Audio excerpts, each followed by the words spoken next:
अध्याय 1541 अधिनियम में खो गया। मांस के जेली ने गला साफ किया और फिर जरा भी शर्म के बिना ऊंची आवाज में बोलना जारी रखा। और फिर तुमने जो दूसरी बात कही वो ये थी, स्वर्ग ने तुम पर दृष्टि डाली। क्या तुम्हें बोलना भी आता है? इसका क्या मतलब है? क्या स्वर्ग की आंखें होती हैं? तुम्हें ये कहना चाहिए था, हे स्वर्ग, मेरी आंखें निकाल लो, क्योंकि इस तरह के चुने हुए को देखने के बाद मुझे इनकी जरूरत नहीं है। तोता एक तरफ खड़ा होकर चिड़चिड़ाते हुए कुछ बुदबुदा रहा था। मेंग हाओ ने पलकें झपकाई और सूखी खांसी को रोक नहीं पाया।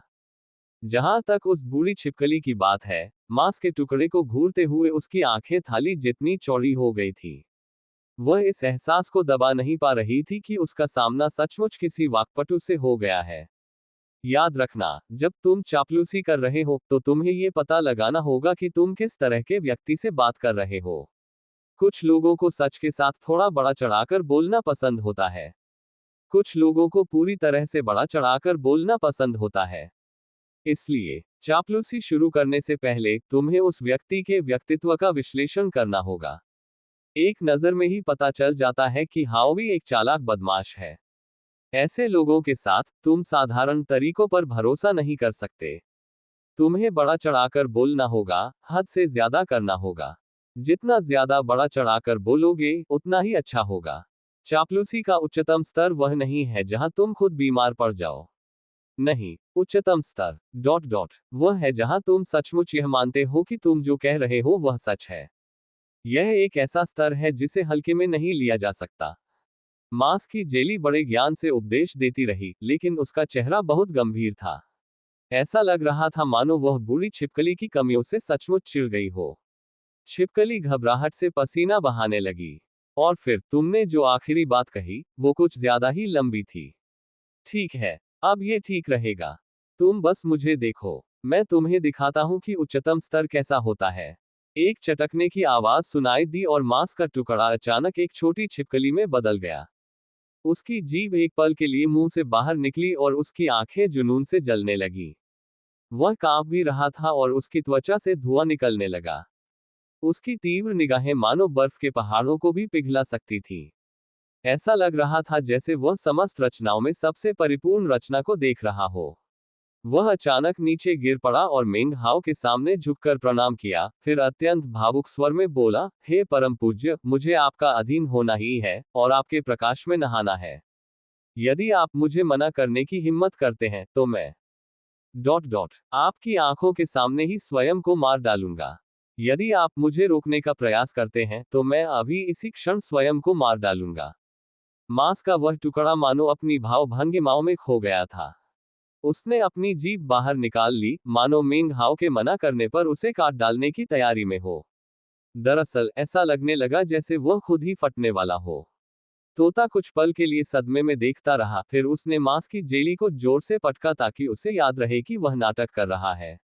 धिक्कार है उस चिड़िया पर। मांस के जेली ने दहाड़ मारी। मेरे रास्ते से हट जा। मैं इस विशाल आकाश में सबसे सम्मानित छिपकली हूं।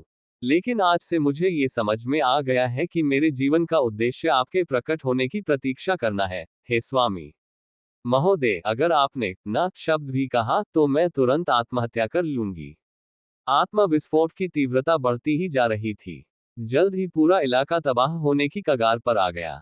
चटकने की आवाजें सुनाई देने लगी और दरारें खुल गईं जिनसे विनाशकारी लाल रोशनी निकलने लगी। मेंग हाओ की आंखें चौड़ी हो गईं और तोता पूरी तरह से चिढ़ गया। यह देखकर कि मांस का टुकड़ा सचमुच फटने की कगार पर था, उसने तुरंत कहा, हाँ, मैं स्वीकार करता हूँ। मैं स्वीकार करता हूँ। अंत में मांस के आकार की जेली ने संतुष्टि से सिर हिलाया। आत्म विस्फोट के लक्षण गायब हो गए और एक चटकने की आवाज के साथ मांस के आकार की जेली अपने सामान्य रूप में लौट आए। वह इस क्रिया में इतनी मग्न थी कि पूरी तरह थक गई थी। इसके अलावा आसन आत्म विस्फोट को जबरदस्ती रोकने के कारण उसे कुछ चोटें भी आई थीं। हालांकि मांस के आकार की जेली को इसकी परवाह नहीं थी। बूढ़ी छिपकली की ओर गर्व से देखते हुए उसने कहा, अब तुम्हें समझ आया कि तुम कितनी गलत थी। छिपकली वहीं जमी रही, कांपती और हौंफती हुई मांस के टुकड़े को घूरती रही। अचानक मानो उसे कोई ज्ञानोदय हो गया हो। उसके दिमाग में अनगिनत बिजली की कड़क दौड़ पड़ी और ज्ञानोदय को अवरुद्ध करने वाले धुंध छट गए। इससे पहले उसने कभी भी मांस के जेली जैसे किसी जीव का सामना नहीं किया था। कुछ क्षण पहले ही यह स्पष्ट हो गया था कि मांस के जेली ने सचमुच आत्मविस्फोट कर दिया था।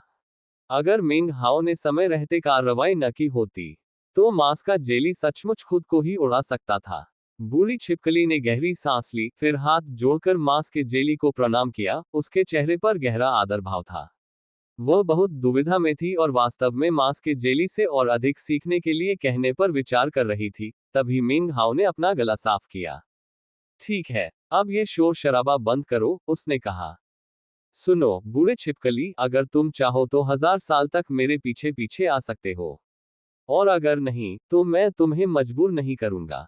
इतना कहकर उसने अपनी आस्तीन झटक दी और दूर चला गया।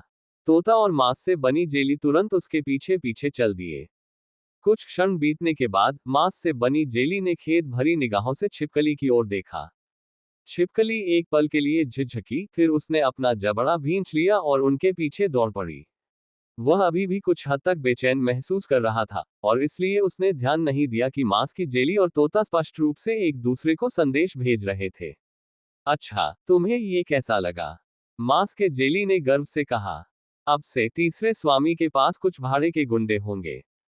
उस बूढ़े छिपकली की साधना शक्ति 9 तत्व स्तर पर है। भविष्य में जब भी हम बाहर जाएंगे, हम बिना किसी परेशानी के जिसे चाहें उसे लूट सकते हैं। तोते ने आंखें घुमाई। अरे 3 गिनने वाले मूर्ख, तुम कितने बेवकूफ हो सकते हो। हाओ भी तो पहले ही पार हो चुका है। ऐसे समर्थन के साथ किराए के गुंडों की क्या जरूरत है? क्या तुम्हें उस लोमड़ी की कहानी नहीं पता जिसने बाघ की ताकत उधार ली थी? पता है ना? तोते ने मन ही मन आह भरी, ये सोचते हुए कि ज्ञान के मामले में पारलौकिक होने के बावजूद वह कितना अकेला महसूस कर रहा है।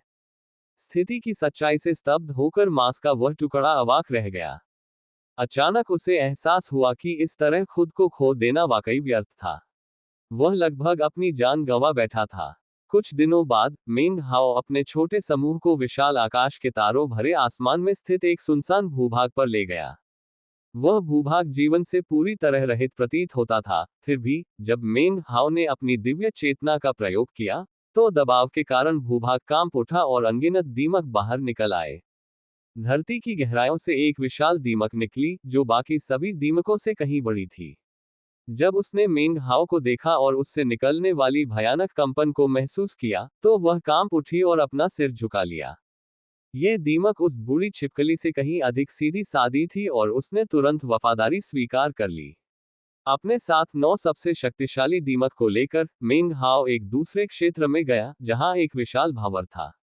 जैसे ही वह उसके पास पहुंचा, उसकी आंखों में तेज रोशनी चमक उठी।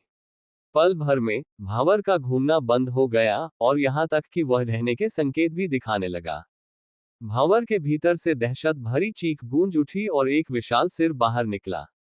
पहले तो सिर के चेहरे पर क्रूरता का भाव था, लेकिन अब वह हैरानी से मिंग हाओ को घूर रहा था। इसे सैकड़ों साल पहले का मिंग हाओ याद था, जब उसने इसका अनमोल खजाना चुरा लिया था। इसने उसका पीछा किया था और उसे मारने की कोशिश की थी, और अब वह यहाँ पहले से कहीं अधिक भयानक आभा के साथ लौट आया था। तुम हकलाना बंद करो, तोते ने भौंका। जल्दी फैसला करो, क्या तुम वफादारी स्वीकार करोगे या नहीं?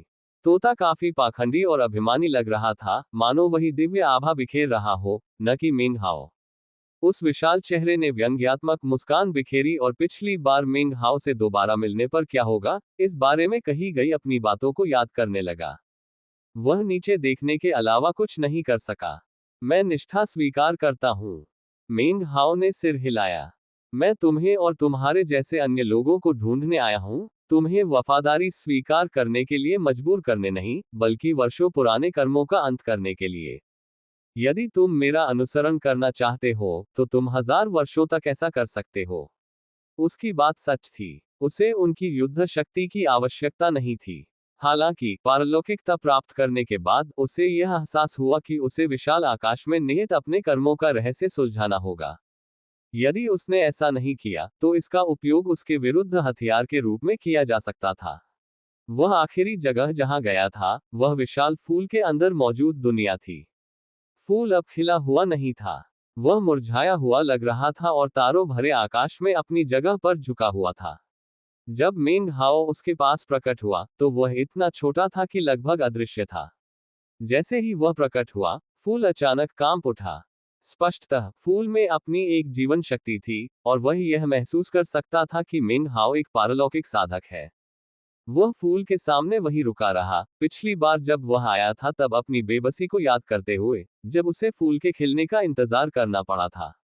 लेकिन अब उसका चेहरा शांत था और उसने कहा, खिल जाओ। जैसे ही वह एक शब्द उसके मुंह से निकला, फूल पहले से भी अधिक तेजी से कांपने लगा और बिना किसी झिझक के खिल गया। मेंग हाओ फूल के भीतर स्थित दुनिया में प्रवेश कर गया। उस समय उसने वादा किया था कि वह दुनिया के भीतर आग और बर्फ को पूरी तरह से सील कर देगा, ताकि दुनिया को नष्ट होने से बचाया जा सके।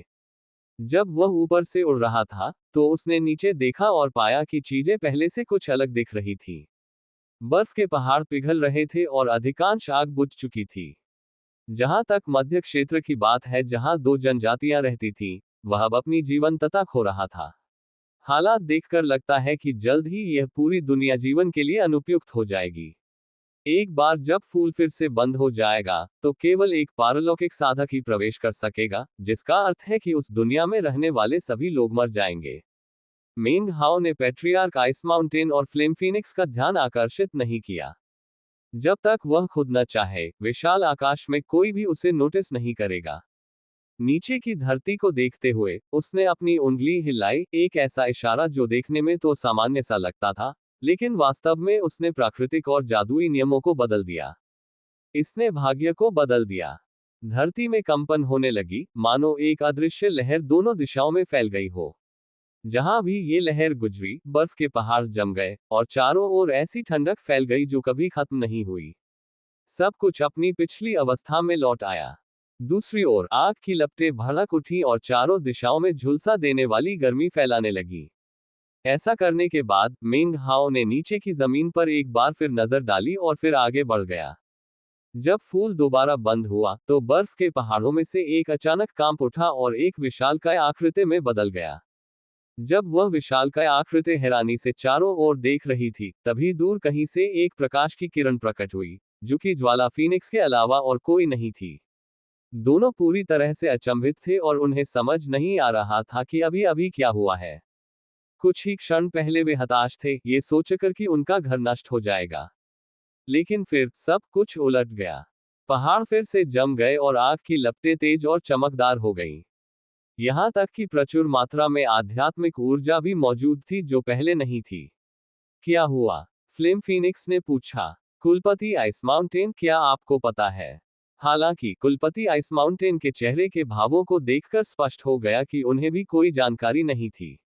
कुछ क्षणों की चुप्पी के बाद पैट्रियार्क आइस माउंटेन ने कहा, कितना अजीब है। सब कुछ अचानक बदल गया। जितनी देर में अगरबत्ती जलती है, उतनी देर तक सन्नाटा छाया रहा। फिर ज्वाला फीनिक्स ने हिचकिचाते हुए आकाश की ओर देखा। क्या आपको लगता है कि यह वही हो सकता है जो वापस लौटा हो? असंभव, पैट्रियार्क आइस माउंटेन ने तुरंत सिर हिलाते हुए जवाब दिया। लेकिन फिर वे हिचकिचाए। फूल के बंद होने के कारण किसी को भी बर्फ और आग की दुनिया में प्रवेश करके हस्तक्षेप करने का अधिकार नहीं होना चाहिए था। और अगर वे प्रवेश कर भी लेते, तो स्थिति को बदलना असंभव था। अंततः फ्लेम फीनिक्स ने एक बार फिर सोच विचार करते हुए आकाश की ओर देखा और फिर मुड़कर चला गया। बर्फीले पहाड़ के विशालकाय प्राणी ने जमीन की ओर देखा और आह भरी। कहीं सच में वही तो नहीं था। कुछ और दिन बीत गए और जल्द ही वह दिन आ गया जिसका जिक्र मेंग हाओ ने विशाल विस्तार विद्यालय के धर्मगुरुओं से किया था। उस दिन विशाल विस्तार गृह पर हलचल मच गई। इतना शोरगुल था कि गृह के बाहर का तारों भरा आकाश भी प्रभावित हुआ। कुछ ही क्षण में विशाल ग्रह से आकृतियां प्रकट हुई। वे सभी असाधारण साधना स्तर वाले साधक थे। एक शक्तिशाली तरंग तारों भरे आकाश में फैल गई, जब 8 तत्वों से परिपूर्ण एक आदर्श प्राणी ने अन्य साधकों की एक विशाल सेना का नेतृत्व करते हुए ग्रह से प्रस्थान किया। वह कोई और नहीं बल्कि 9वां संप्रदाय था। वे मेंग हाओ की वापसी की तैयारी में इकट्ठा हो रहे थे। सभी परम योद्धा और दाव लोक, प्राचीन लोक और अमर लोक के सभी साधक प्रकट हुए। उनकी संख्या अनगिनत थी और वे सभी दिशाओं में फैले हुए थे। वे अपनी शक्ति से नहीं उड़े थे। बल्कि वे विशाल प्राचीन पेड़ों पर पंक्तियों में संगठित थे, जिन्हें खूंखार जानवरों की आकृतियों में तराशा गया था। कुछ दूरी पर और भी आकृतियां दिखाई दे रही थीं। वे साधक नहीं थे, वे अन्य विचित्र जीव और जीवन रूप थे। ये विभिन्न लोगों के लोग थे जिन्हें नौवें संप्रदाय ने वर्षों से अपने अधीन कर रखा था। नौवें संप्रदाय की सेनाओं ने मिलकर एक विशाल सेना बनाई जिसमें 10,000 से अधिक सैनिक थे। उन्होंने लगभग आकाश को ढक लिया था, ऐसा प्रतीत होता था मानो सेना का कोई अंत ही न हो। उनके द्वारा उत्सर्जित दबाव के कारण तारों भरे आकाश में फैली धुंध उबलने और मथने लगी, मानो वह साधकों के पास नहीं पहुंच सकती हो। साधक के चारों ओर एक भंवर उत्पन्न हो गया, जो चारों ओर घूमता हुआ उनकी आभा को और भी अधिक प्रभावशाली बना रहा था। कुछ ही क्षण में विशाल ग्रह से साधकों का एक और समूह प्रकट हुआ। वे 8वें संप्रदाय के शक्तिशाली विशेषज्ञ थे। यद्यपि वे संख्या के मामले में 9वें संप्रदाय के बराबर नहीं थे, फिर भी उनकी शक्ति और यश ने आकाश को झकझोर दिया। इसके बाद 7वां, 6ठा और 5वां संप्रदाय आया, और यह सिलसिला पहले संप्रदाय तक चलता रहा। विशाल ग्रह इस कदर हिल गया जैसा इतिहास में पहले कभी नहीं हुआ था। कुछ जानकार बागी साधकों को इस बारे में थोड़ी बहुत जानकारी थी, हालांकि उन्हें पूरी जानकारी नहीं थी। लेकिन अधिकांश बागी साधकों को इस बात का कोई अंदाजा नहीं था कि क्या हो रहा है, और वे सदमे और भय से हौंफ रहे थे। हे भगवान! विशाल विस्तार स्कूल के 9 महान संप्रदाय ग्रह से बाहर निकलकर लामबंद हो रहे हैं। आखिर क्या हो रहा है? युद्ध अवश्य होगा। विशाल विस्तार स्कूल किसी अन्य महाशक्ति से लड़ने जा रहा है। ये कैसे संभव हो सकता है? आकाश में इधर उधर छोटी मोटी लड़ाइयां तो चलती ही रहती हैं, लेकिन विशाल विस्तार विद्यालय इतना बड़ा है। इसके अलावा, जब उनके 9 तत्व विशेषज्ञ सभी पारलौकिक अवस्था प्राप्त करने पर ध्यान केंद्रित कर रहे हैं, तो वे युद्ध कैसे कर सकते हैं? केवल विद्रोही साधक ही नहीं, बल्कि विशाल विस्तार विद्यालय के प्रभाव क्षेत्र में स्थित अन्य सभी ग्रह भी समान रूप से आश्चर्यचकित थे। बेशक कुछ लोग हाल के दिनों में लीक हुई सूचनाओं के आधार पर अटकलें लगाने में सक्षम थे। क्या तुमने सुना? वास्ट एक्सपेंस स्कूल के सभी लोग एकजुट हो रहे हैं। मैंने सुना है कि वे सब अपने 9वें आदर्श का समर्थन करने जा रहे हैं। 9वां आदर्श उस दुनिया से आया है जिसे अमरदेव महाद्वीप और शैतान लोक महाद्वीप ने नष्ट कर दिया था। वह बदला लेना चाहता है, और विशाल विस्तार विद्यालय उसे बदला लेने में मदद करेगा। वे अमरदेव महाद्वीप और शैतान लोक महाद्वीप के साथ युद्ध करने जा रहे हैं। ये 9वां आदर्श उन्हें ऐसा करने के लिए कैसे मना सकता है? जब सभी लोग सदमे में थे, तभी विभिन्न संप्रदायों से 9 सार तत्व वाले आदर्श प्रकट हुए। वे विशाल सेना के अग्रभाग में उड़कर गए और पालथी मारकर प्रतीक्षा करने लगे। उनके बीच संप्रदाय का नेता भी मौजूद था। प्रथम संप्रदाय के सामने बैठे हुए उसके चेहरे पर गंभीर और हिंसक भाव थे। जिन युनशान, शा जियोदोग और अमर बाई वुचेन भी वहां मौजूद थे। उनकी ऊर्जा से उनके चारों ओर का तारामंडल कांप रहा था। ऐसा प्रतीत हुआ कि वास्ट एक्सपेंस स्कूल के सभी छात्र बाहर आ गए थे। यह एक चौंकाने वाली घटना थी जिसने वास्ट एक्सपेंस के पूरे आकाश को हिलाकर रख दिया। जैसे ही यह खबर दूर दूर तक फैली, हर जगह सदमे की सिसकियां सुनाई देने लगी। असंख्य दुनियाओं ने खुद को अलग थलग कर लिया। अनगिनत भंवर अंधेरे में डूब गए। कोई भी उस क्रूर और बर्बर संघर्ष में भाग नहीं लेना चाहता था जो निश्चित रूप से होने वाला था। समय बीतता गया और सब चुपचाप प्रतीक्षा करते रहे। अचानक तारों भरे आकाश में एक जोरदार गर्जना गूंजी और एक विशालकाय बेसिलिस्क छिपकली प्रकट हुई। वह एक पूरे भूभाग जितनी विशाल थी, और उसके पास पहुंचने से पहले ही एक तीव्र दबाव महसूस हुआ जिससे सब कांप उठे। संप्रदाय प्रमुख की आंखें खुल गईं और वे धीरे धीरे खड़े हो गए। जिन युनशान और अन्य लोग चमकती आंखों और कांपते दिलों के साथ देख रहे थे जब उन्हें एहसास हुआ कि विशाल छिपकली के सिर पर खड़ा व्यक्ति मेंग हाओ था। बेसिलिस्क छिपकली ने उनमें तीव्र भय उत्पन्न कर दिया, और जहां तक उसके सिर पर खड़े व्यक्ति की बात है, उसने एक बार फिर उनके दिलों को अलौकिक अनुभूति से भर दिया। जैसे ही छिपकली पास आई, उसके पीछे से दहाड़ने की आवाजें गूंज उठी और एक विशालकाय दीमक प्रकट हो गई। हालांकि वह छिपकली से छोटी थी, लेकिन उसका भयानक रूप बेहद डरावना था। दीमक के पीछे एक विशालकाय सिर था जो क्रूर भावों के साथ तैर रहा था। यह एक बूढ़े व्यक्ति के सिर जैसा दिखता था, जो क्रोधित हुए बिना धमकी दे रहा था, और जिससे 9 तत्वों के शिखर की भय उत्पन्न करने वाली लहरें निकल रही थीं। पितृसत्तात्मक ईश्वर छिपकली, पवित्र दीमक और आदिम कुलपति, संप्रदाय प्रमुख और अन्य लोग पूरी तरह से हिल गए थे। उन्होंने इन तीनों सत्ताओं के बारे में सुना था और जानते थे कि वे बहुत पहले ही 9 तत्वों के शिखर पर पहुंच चुके थे। इसी समय 9वें संप्रदाय के 8 सारों के आदर्श ने गहरी सांस ली, फिर हाथ जोड़कर मेंग हाओ के सामने गहरा प्रणाम किया। नमस्कार, दानव सम्राट। उसके पीछे खड़े 9वें संप्रदाय के 10 लाख शिष्य मन ही मन कांप उठे। तुरंत ही उन्होंने हाथ जोड़कर प्रणाम किया और उनकी आवाजें एक शक्तिशाली ध्वनि तरंग में तब्दील होकर चारों दिशाओं में फैल गईं। नमस्कार, दानव सम्राट। जैसे ही तारों से भरा आकाश कांप उठा, संप्रदाय के नेता जिन युनशान, शा जियुदोग और अमर बाई वुचेन, साथ ही अन्य सभी 9 सारों के आदर्शों ने हाथ जोड़कर गहरा प्रणाम किया। प्रणाम, दानव सम्राट। फिर अन्य सभी संप्रदायों के सभी शिष्यों ने हाथ जोड़कर प्रणाम किया। उनकी आवाजों से स्वर्ग और पृथ्वी कांप उठे। गूंजती हुई ध्वनि की तीव्रता ने निष्कासन की एक स्पंदित शक्ति को जन्म दिया, जो तारों भरे आकाश की इच्छा थी, जो घटित हो रही घटनाओं पर प्रतिक्रिया कर रही थी।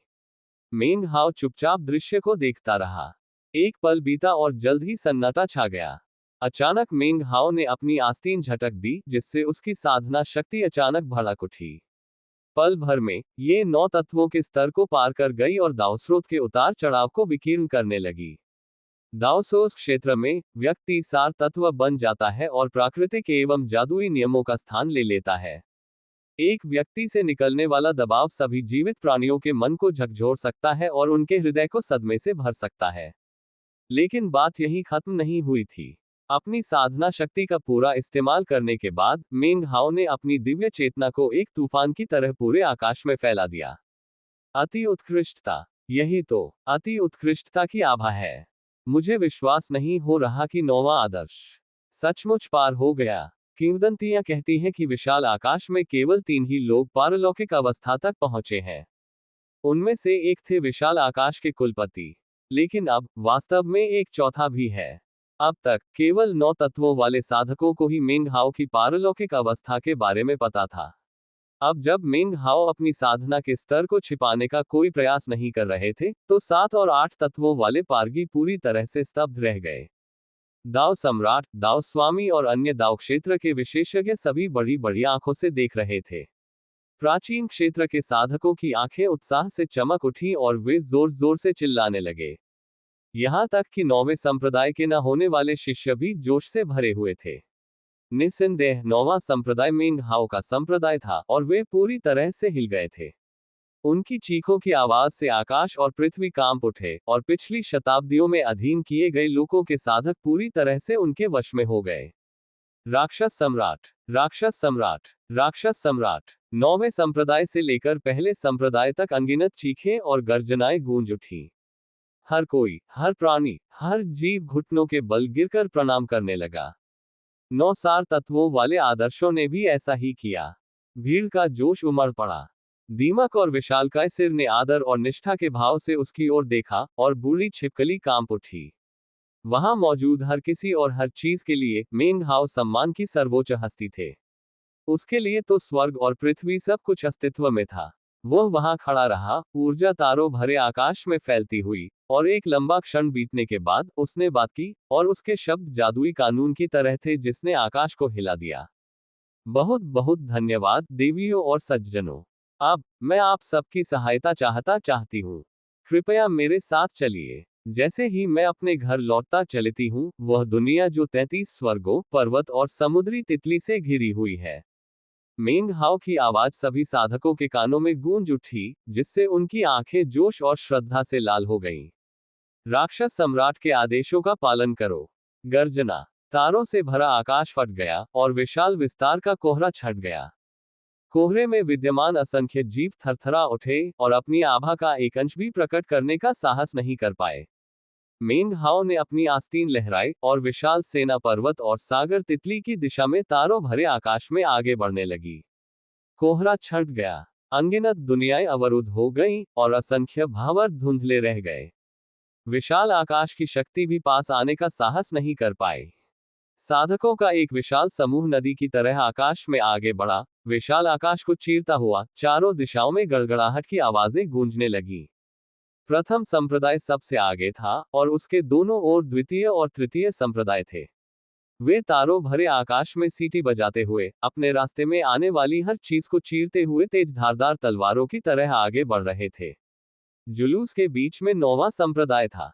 असंख्य साधकों ने उस विशाल बूढ़ी छिपकली को घेर रखा था, जिसके सिर पर मेंग हाओ पालथी मारकर बैठा था।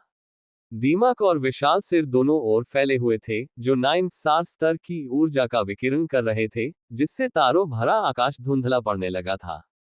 नौवें संप्रदाय के दोनों ओर चौथे, पांचवें और छठे संप्रदाय थे, जो पंखों की तरह सभी दिशाओं में फैले हुए थे।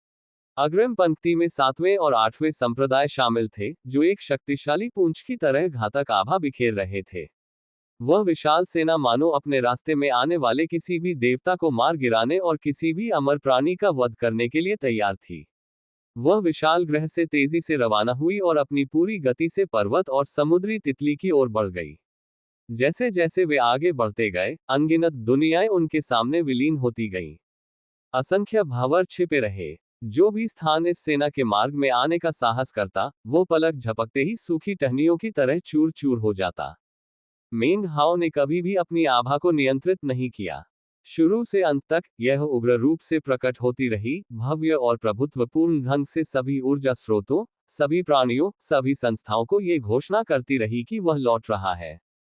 दानव सम्राट वापस आ गया था। उसी समय जैसे जैसे सेना आगे बढ़ती गई, अधिकाधिक प्राणियों को इस घटना का आभास होने लगा। अविश्वास से कांपते हुए उन्होंने विशाल आकाश में इस खबर को और भी तेजी से फैलाना शुरू कर दिया। एक असाधारण साधक प्रकट हुए हैं। विशाल विस्तार के तारों भरे आकाश में एक चौथा ट्रांससेंडर प्रकट हुआ है। पहले अचानक ऐसा लगा जैसे हमारे ऊपर एक और स्वर्ग जुड़ गया हो। सच तो यह है कि एक चौथा परमपिता प्रकट हुआ। तारों से भरा आकाश पूरी तरह हिल गया। धूल भी मेंग हाओ के रास्ते में आने की हिम्मत नहीं कर पा रही थी। दूर दूर तक फैले अनगिनत जीव घुटने टेक कर प्रणाम करने से खुद को रोक नहीं पाए। सेना में मौजूद हर साधक युद्ध करने के लिए उतावला था, जिससे सेना की घातक आभा पल पल बढ़ती जा रही थी। जैसे जैसे सेना आगे बढ़ती गई, वह पर्वतीय और समुद्री तितली के और करीब आती गई।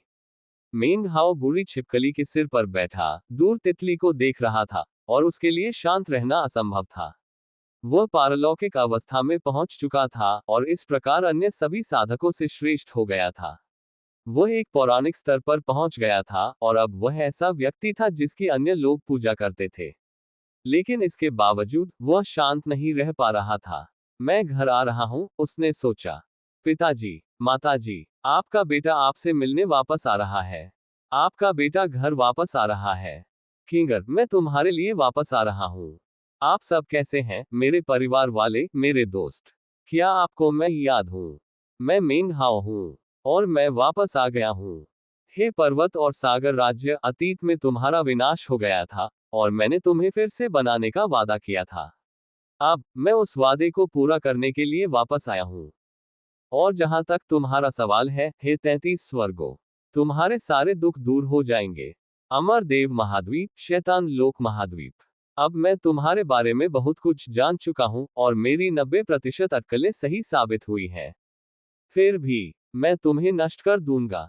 अगर मैं ऐसा नहीं करता तो मोक्ष प्राप्त करने का क्या लाभ? तुम्हारा नाश हो जाएगा। भला भला 2000 वर्षों से चली आ रही शत्रुता को कौन भूल सकता है?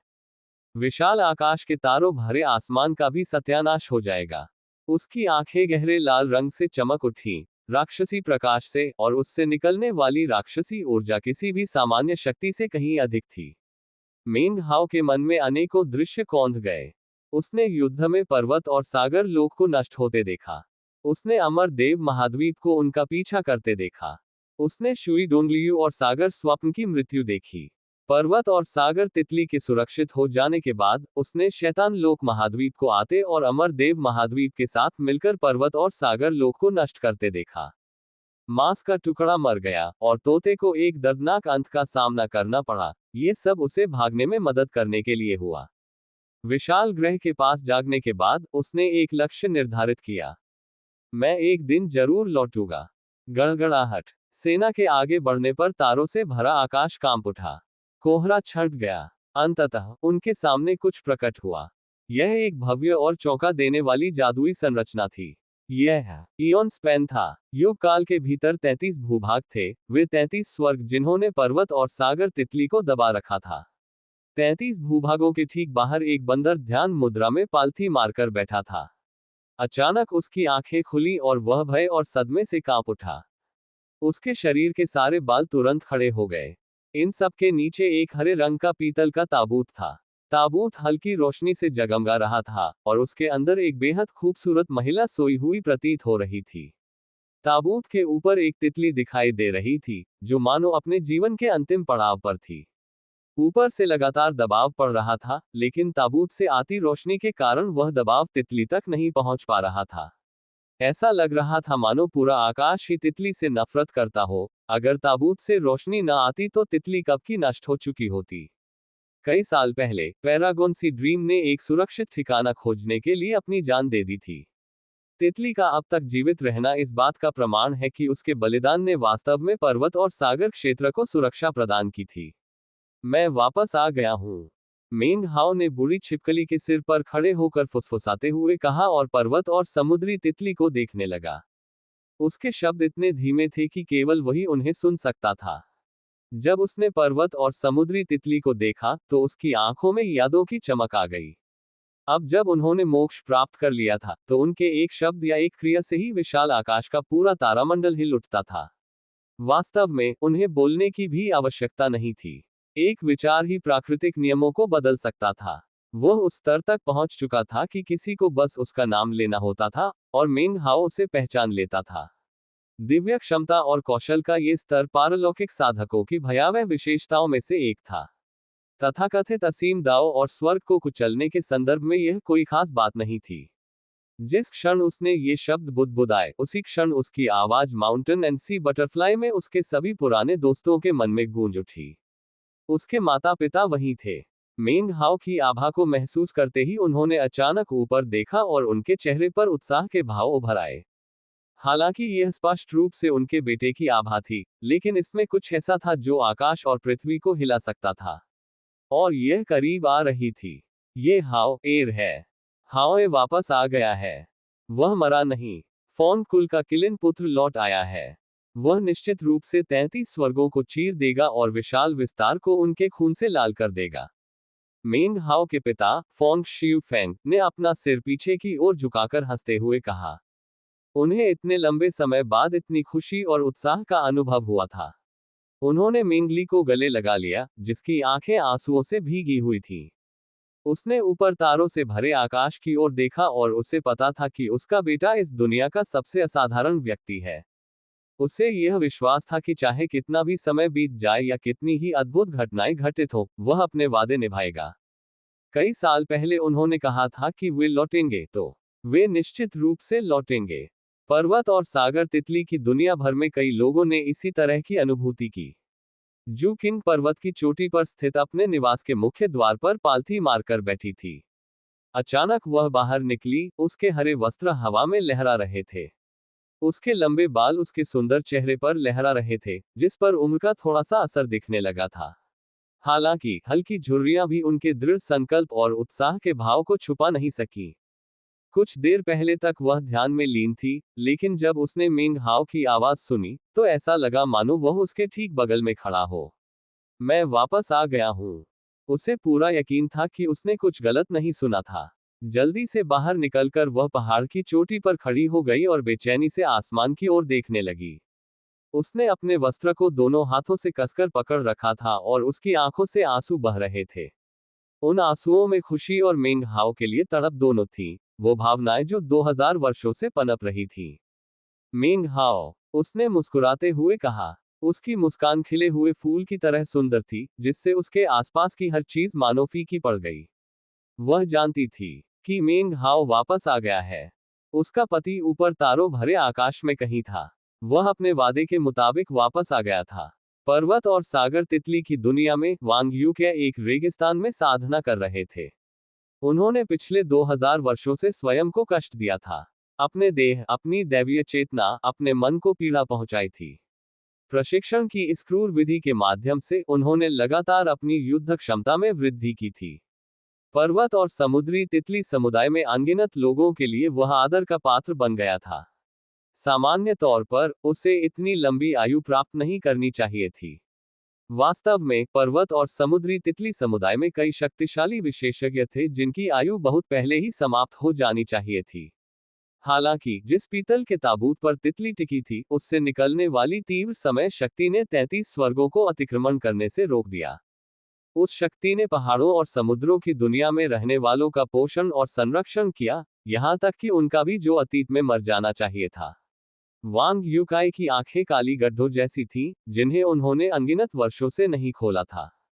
फिलहाल वह रेगिस्तान में धीरे धीरे चल रहे थे, तभी अचानक वे रुके और ऊपर देखा। फिर वे जोर जोर से हंसने लगे। उनकी असीम साधना शक्ति का विस्फोट हुआ, जिससे एक आंधी सी उठ खड़ी हुई। वो आभा, वो आवाज, मेंग हाओ, ये मेंग हाओ है। वांग यूके एक बार फिर दिल खोलकर हंसी। पर्वत और सागर तितली जगत के एक अन्य भाग में एक समृद्ध संप्रदाय था। फैटी वहीं मौजूद था। वह अब अधेड़ उम्र का हो चुका था, इतना मोटा कि पहाड़ जैसा दिखता था। फिर भी उससे दाव लोक की शक्तिशाली ऊर्जा का संचार होता था। हालांकि वह वांग यूके के बराबर तो नहीं था, फिर भी पर्वत और सागर तितली जगत के सबसे प्रसिद्ध विशेषज्ञों में से एक था। अतीत में अपने अनुभवों को ध्यान में रखते हुए संप्रदाय में उसके द्वारा बोले गए शब्द स्वर्ग से मिले आदेशों के समान थे। वह इस समय अपने मुंह में एक आध्यात्मिक पत्थर को चूर चूर कर रहा था, जो उसकी साधना का विशेष तरीका था, दूसरों से बिल्कुल अलग।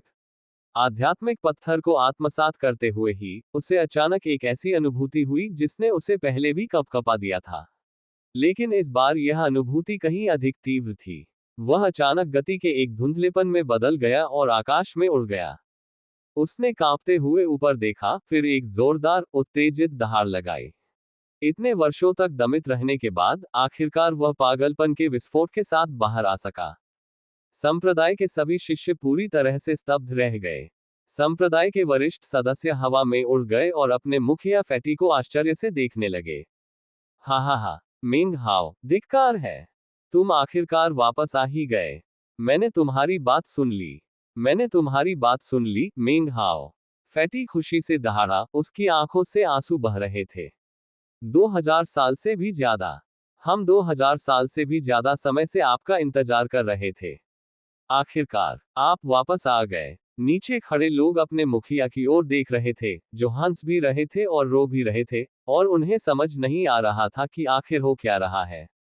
उनमें से अधिकतर लोग पिछली कुछ शताब्दियों में ही पैदा हुए थे, इसलिए वे वह सब सुन या महसूस नहीं कर पा रहे थे जो मिंग हाओ के पुराने दोस्त कर पा रहे थे। कुछ ही क्षणों बाद संप्रदाय के भीतर से कुछ 100 बुजुर्ग लोग उड़कर ऊपर आ गए। वे कांप रहे थे, उन्हें यकीन नहीं था कि कुछ क्षण पहले उन्होंने जो अनुभव किया था वह भ्रम था या नहीं। लेकिन फैटी की ऐसी प्रतिक्रिया देखकर उनके दिलों में उत्साह उमड़ पड़ा।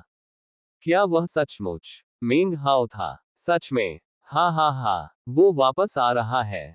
यह मिंग हाओ था। ये वही था, दानव सम्राट। सभी बुजुर्ग उत्साह से चिल्लाने लगे। बाकी सभी लोगों का भ्रम धीरे धीरे सदमे में बदल गया। मिंग हाओ, वह महान दानव सम्राट। कहानियों के अनुसार वह पर्वत और सागर क्षेत्र का सबसे शक्तिशाली विशेषज्ञ था जिसने 2000 साल पहले हम सभी को बचाया था। क्या महान दानव सम्राट वापस आ गया है? क्या ये सच है? एक के बाद एक शिष्य कांपने लगे और चिल्लाने लगे। एक अन्य स्थान पर पति पत्नी थे, जो मिंग हाओ की बहन फोंग यू और सन हाई थे। वे अपने घर से उड़कर हवा में मंडराने लगे और उत्साह से आकाश की ओर देखने लगे। खुशी के आंसुओं से उसकी आंखों की रोशनी धुंधली हो गई और उसने कहा, छोटे भाई। सन हाई बहुत उत्साहित लग रहा था और जोर से हंसने लगा। उनकी हंसी देखकर प्रकाश की 3 किरणें उठी और उनके साथ जुड़ गईं। उनमें 2 पुरुष और 1 महिला थे, सभी युवा थे। ये तीनों फोंग यू और सन हाई के बच्चे थे। इन तीनों छोटे बच्चों ने अपने माता पिता को शायद ही कभी इतना भावुक होते देखा था, और वे ये पूछे बिना नहीं रह सके कि आखिर हो क्या रहा है। पापा, मम्मी, क्या हो रहा है? क्या हुआ? ये तुम्हारे चाचा हैं। फोंग यू चिल्लाई। ये वापस आ गए हैं। उसकी आंखें इस समय सदियों से भी अधिक चमक रही थी। हमारे चाचा, मेंग हाओ, महान दानव सम्राट। मेंग हाओ के भतीजे और भतीजी को यकीन ही नहीं हो रहा था कि क्या हो रहा है। उनका जन्म एक ऐसे युग में हुआ था जिसमें मेंग हाओ एक किंवदंती थे। वास्तव में पिछली कई शताब्दियों में जन्मे हर व्यक्ति के लिए मेंग हाओ एक साधक भी नहीं थे। वे एक कहानी थे, एक मिथक थे। पर्वत और समुद्री तितली की दुनिया में कहीं और 7 तत्वों से परिपूर्ण एक आदर्श व्यक्ति की आभा अचानक फैल गई, जिससे व्यापक सदमा फैल गया। अचानक एक बूढ़ा व्यक्ति हवा में प्रकट हुआ। वह कोई और नहीं बल्कि दादाजी मेंग थे। उन्होंने पहले ही अपनी साधना के स्तर को 7 एसेंस पैरागॉन के स्तर तक बढ़ा लिया था, जिससे वे माउंटेन एंड सी बटरफ्लाई के 4 महान संरक्षकों में से एक बन गए थे। उसने आसमान की ओर देखा, फिर अपना सिर पीछे की ओर झुकाया और जोर से हंसने लगा। खुशी के आंसू उसके चेहरे से बहने लगे। एक अन्य क्षेत्र में एक और 7 तत्वों की आभा थी। एक पुतले से गड़गड़ाहट की आवाजें गूंज रही थीं, जो एक शहर के ऊपर खड़ा था। वह पुतला प्रथम स्वर्ग का परमपिता था, जिसे मेंग हाओ ने पर्वत और सागर युद्ध के आरंभ में ही कैद कर लिया था। उसी समय सुदूर पूर्व में एक अलौकिक क्षेत्र था जहां अनगिनत मृत आत्माएं आती जाती रहती थीं।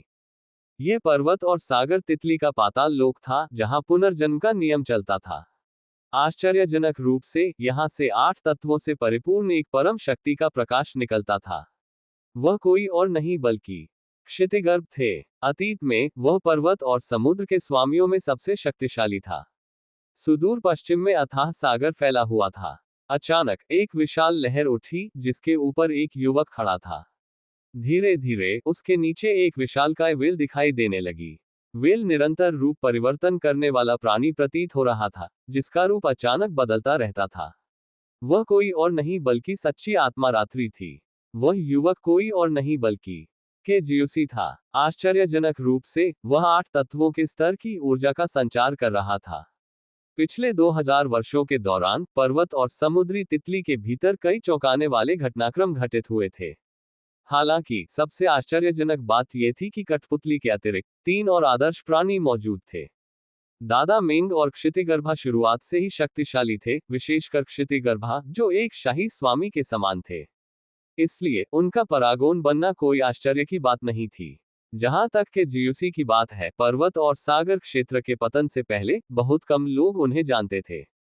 किसने सोचा होगा कि आने वाली शताब्दियों में वे अष्टम तत्वों के स्तर तक पहुंच जाएंगे। इस समय चारों पैरागॉन आकाश की ओर देख रहे थे, मानो वे 33 स्वर्गों के पार से मेंग हाओ को आते हुए देख रहे हो। पर्वत और समुद्री तितली जगत के समुद्र में एक अन्य स्थान पर एक विशाल द्वीप दिखाई दे रहा था। एक चमकदार आवरण ने इसे ढक रखा था, लेकिन फिर भी उस द्वीप पर एक पूरा देश दिखाई दे रहा था, जो लगभग अपने आप में एक अलग दुनिया जैसा था। आश्चर्यजनक रूप से उस द्वीप के नीचे एक विशाल कछुआ पड़ा था। वह पैट्रियार्क रिलायंस था। जम्हाई लेते हुए उसने आंखें सिकुड़ी और आकाश की ओर देखा। ये आभा इतनी जानी पहचानी क्यों लग रही है? उसने मन ही मन बुदबुदाया। धत्तेरे की, सोचो कुलपति जी, ये किसकी आभा है? ये मुझे रुला क्यों रही है? एक युवती उसके सिर पर खड़ी दिखाई दी। वह इस समय खुशी से रो रही थी। वह युवती कोई और नहीं बल्कि गाइडिंग ट्राइरेन थी। उसके पीछे एक आदमी था, जो देखने में अधेड़ उम्र का लग रहा था, लेकिन उसके सिर पर पूरे सफेद बाल थे। उसकी आभा कमजोर होती जा रही थी, फिर भी उसके चारों ओर हवा में एक मोती जैसी चमक थी। वह डोंगहू थे। मैं इतने सालों से अपने शरीर से इस मोती को पोषण दे रहा हूँ, उसने गुनगुनाते हुए कहा, इसके मालिक का इंतजार कर रहा हूँ। सब कुछ देखते हुए मुझे ये सोचने पर मजबूर होना पड़ रहा है कि क्या यह मेंग हाओ का है। उसकी आंखें तेज रोशनी से चमक उठी। असंख्य लोग स्तब्ध और अचंभित थे। पर्वतीय और समुद्री तितलियों की दुनिया में अभूतपूर्व उथल पुथल मच गई थी। ऐसा लग रहा था मानो अचानक उसमें नई जान आ गई हो। मेंग हाओ के सभी पुराने दोस्त, जिनमें सी ड्रीम की विरासत को आगे बढ़ा रही ली लिंगर और जिक्सियांग भी शामिल थे, उत्साह से भर उठे। अन्य साधक भी थे, जो सभी बेहद उत्साहित थे। वह वापस आ रहा है। मेंग हाओ वापस आ गया है। राक्षस सम्राट वापस आ गया है। हर कोई उत्साहित होकर चिल्ला रहा था। जिस पल का वे सब बेसब्री से इंतजार कर रहे थे, वह आखिरकार आ ही गया। उसी समय विशाल सेना से शक्तिशाली तरंगे उत्पन्न हुई। उनकी गति बढ़ती गई, जिससे विशाल विस्तार के कोहरे में अफरा तफरी मच गई। उन 3 स्वर्गों में रहने वाले परदेशियों को शायद इसका एहसास ही नहीं हुआ।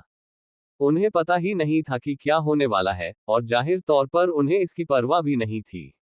एऑन स्पैन, साथ ही अमरदेव महाद्वीप और शैतान क्षेत्र महाद्वीप द्वारा स्थापित अन्य रक्षात्मक मंत्र संरचनाओं ने पिछले 2000 वर्षों के दौरान घुसपैठ करने का प्रयास करने वाले अनगिनत लालची प्राणियों को विफल कर दिया था। सभी रास्ते अवरुद्ध कर दिए गए थे, और कई लोग सीधे तौर पर मारे गए थे। 33 स्वर्गों को और भी अधिक आश्वस्त करने वाली बात यह थी कि युगकाल के भीतर दाओ फोंग मौजूद था। वह उनका संरक्षक था, और अमरदेव महाद्वीप और शैतान लोक महाद्वीप की सहायता से उसकी साधना का स्तर पहले से भी कहीं अधिक था। और फिर भी जिस व्यक्ति पर उन सभी ने अपना विश्वास रखा था, दाओ फोंग, वह इस समय कांप रहा था। दाओ फोंग के रोंगटे खड़े हो गए, क्योंकि उसके भीतर अभूतपूर्व संकट की अनुभूति उमड़ पड़ी।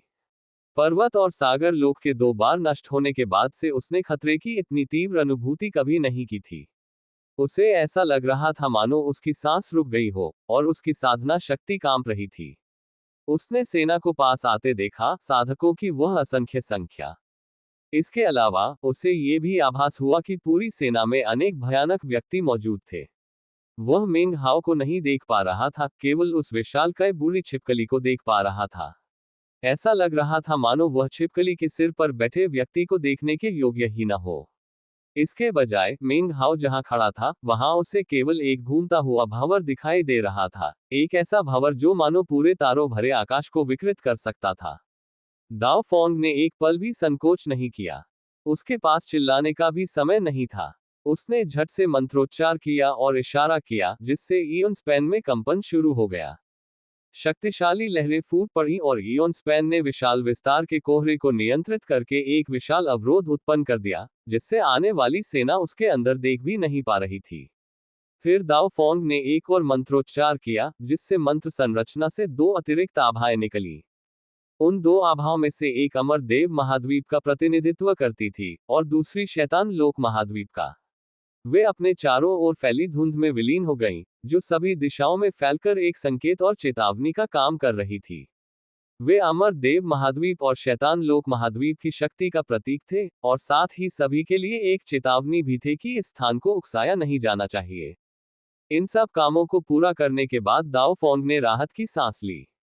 वह अब भी थोड़ा घबराया हुआ था, लेकिन खुद को उन सभी भयानक शक्तियों की याद दिलाता रहा जिनका सामना उसने अपने लंबे जीवन में किया था, और जो इन 2 आभाओं से डरकर भाग गई थी। वह केवल यही आशा कर सकता था कि स्थिति वैसी ही रहेगी। वे शायद बस यहां से गुजर रहे होंगे, उसने खुद से कहा। हाँ, निश्चित रूप से बस यहां से गुजर रहे होंगे।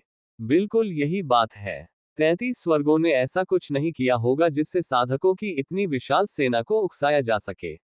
और पर्वत एवं सागर लोक के बचे हुए लोगों में से कोई भी उस मोहर को तोड़ नहीं पाया है। किसी भी तरह से उनका इतने शक्तिशाली समूह से संपर्क होना असंभव है। ऐसा ही होना चाहिए। वैसे भी इस विशाल ब्रह्मांड के तारों भरे आकाश में भला कौन अमर देव महाद्वीप और शैतान लोक महाद्वीप को चुनौती देने की हिम्मत करेगा। ऐसे लोग तो फीनिक्स के पंखों या किलिन के सींगों की तरह नाजुक होते हैं, और ऐसी जगह की उन्हें कभी परवाह नहीं होगी। इस तरह खुद को दिलासा देते हुए वह धीरे धीरे शांत होने लगा। उसे यकीन हो गया कि स्थिति का उसका विश्लेषण सही था।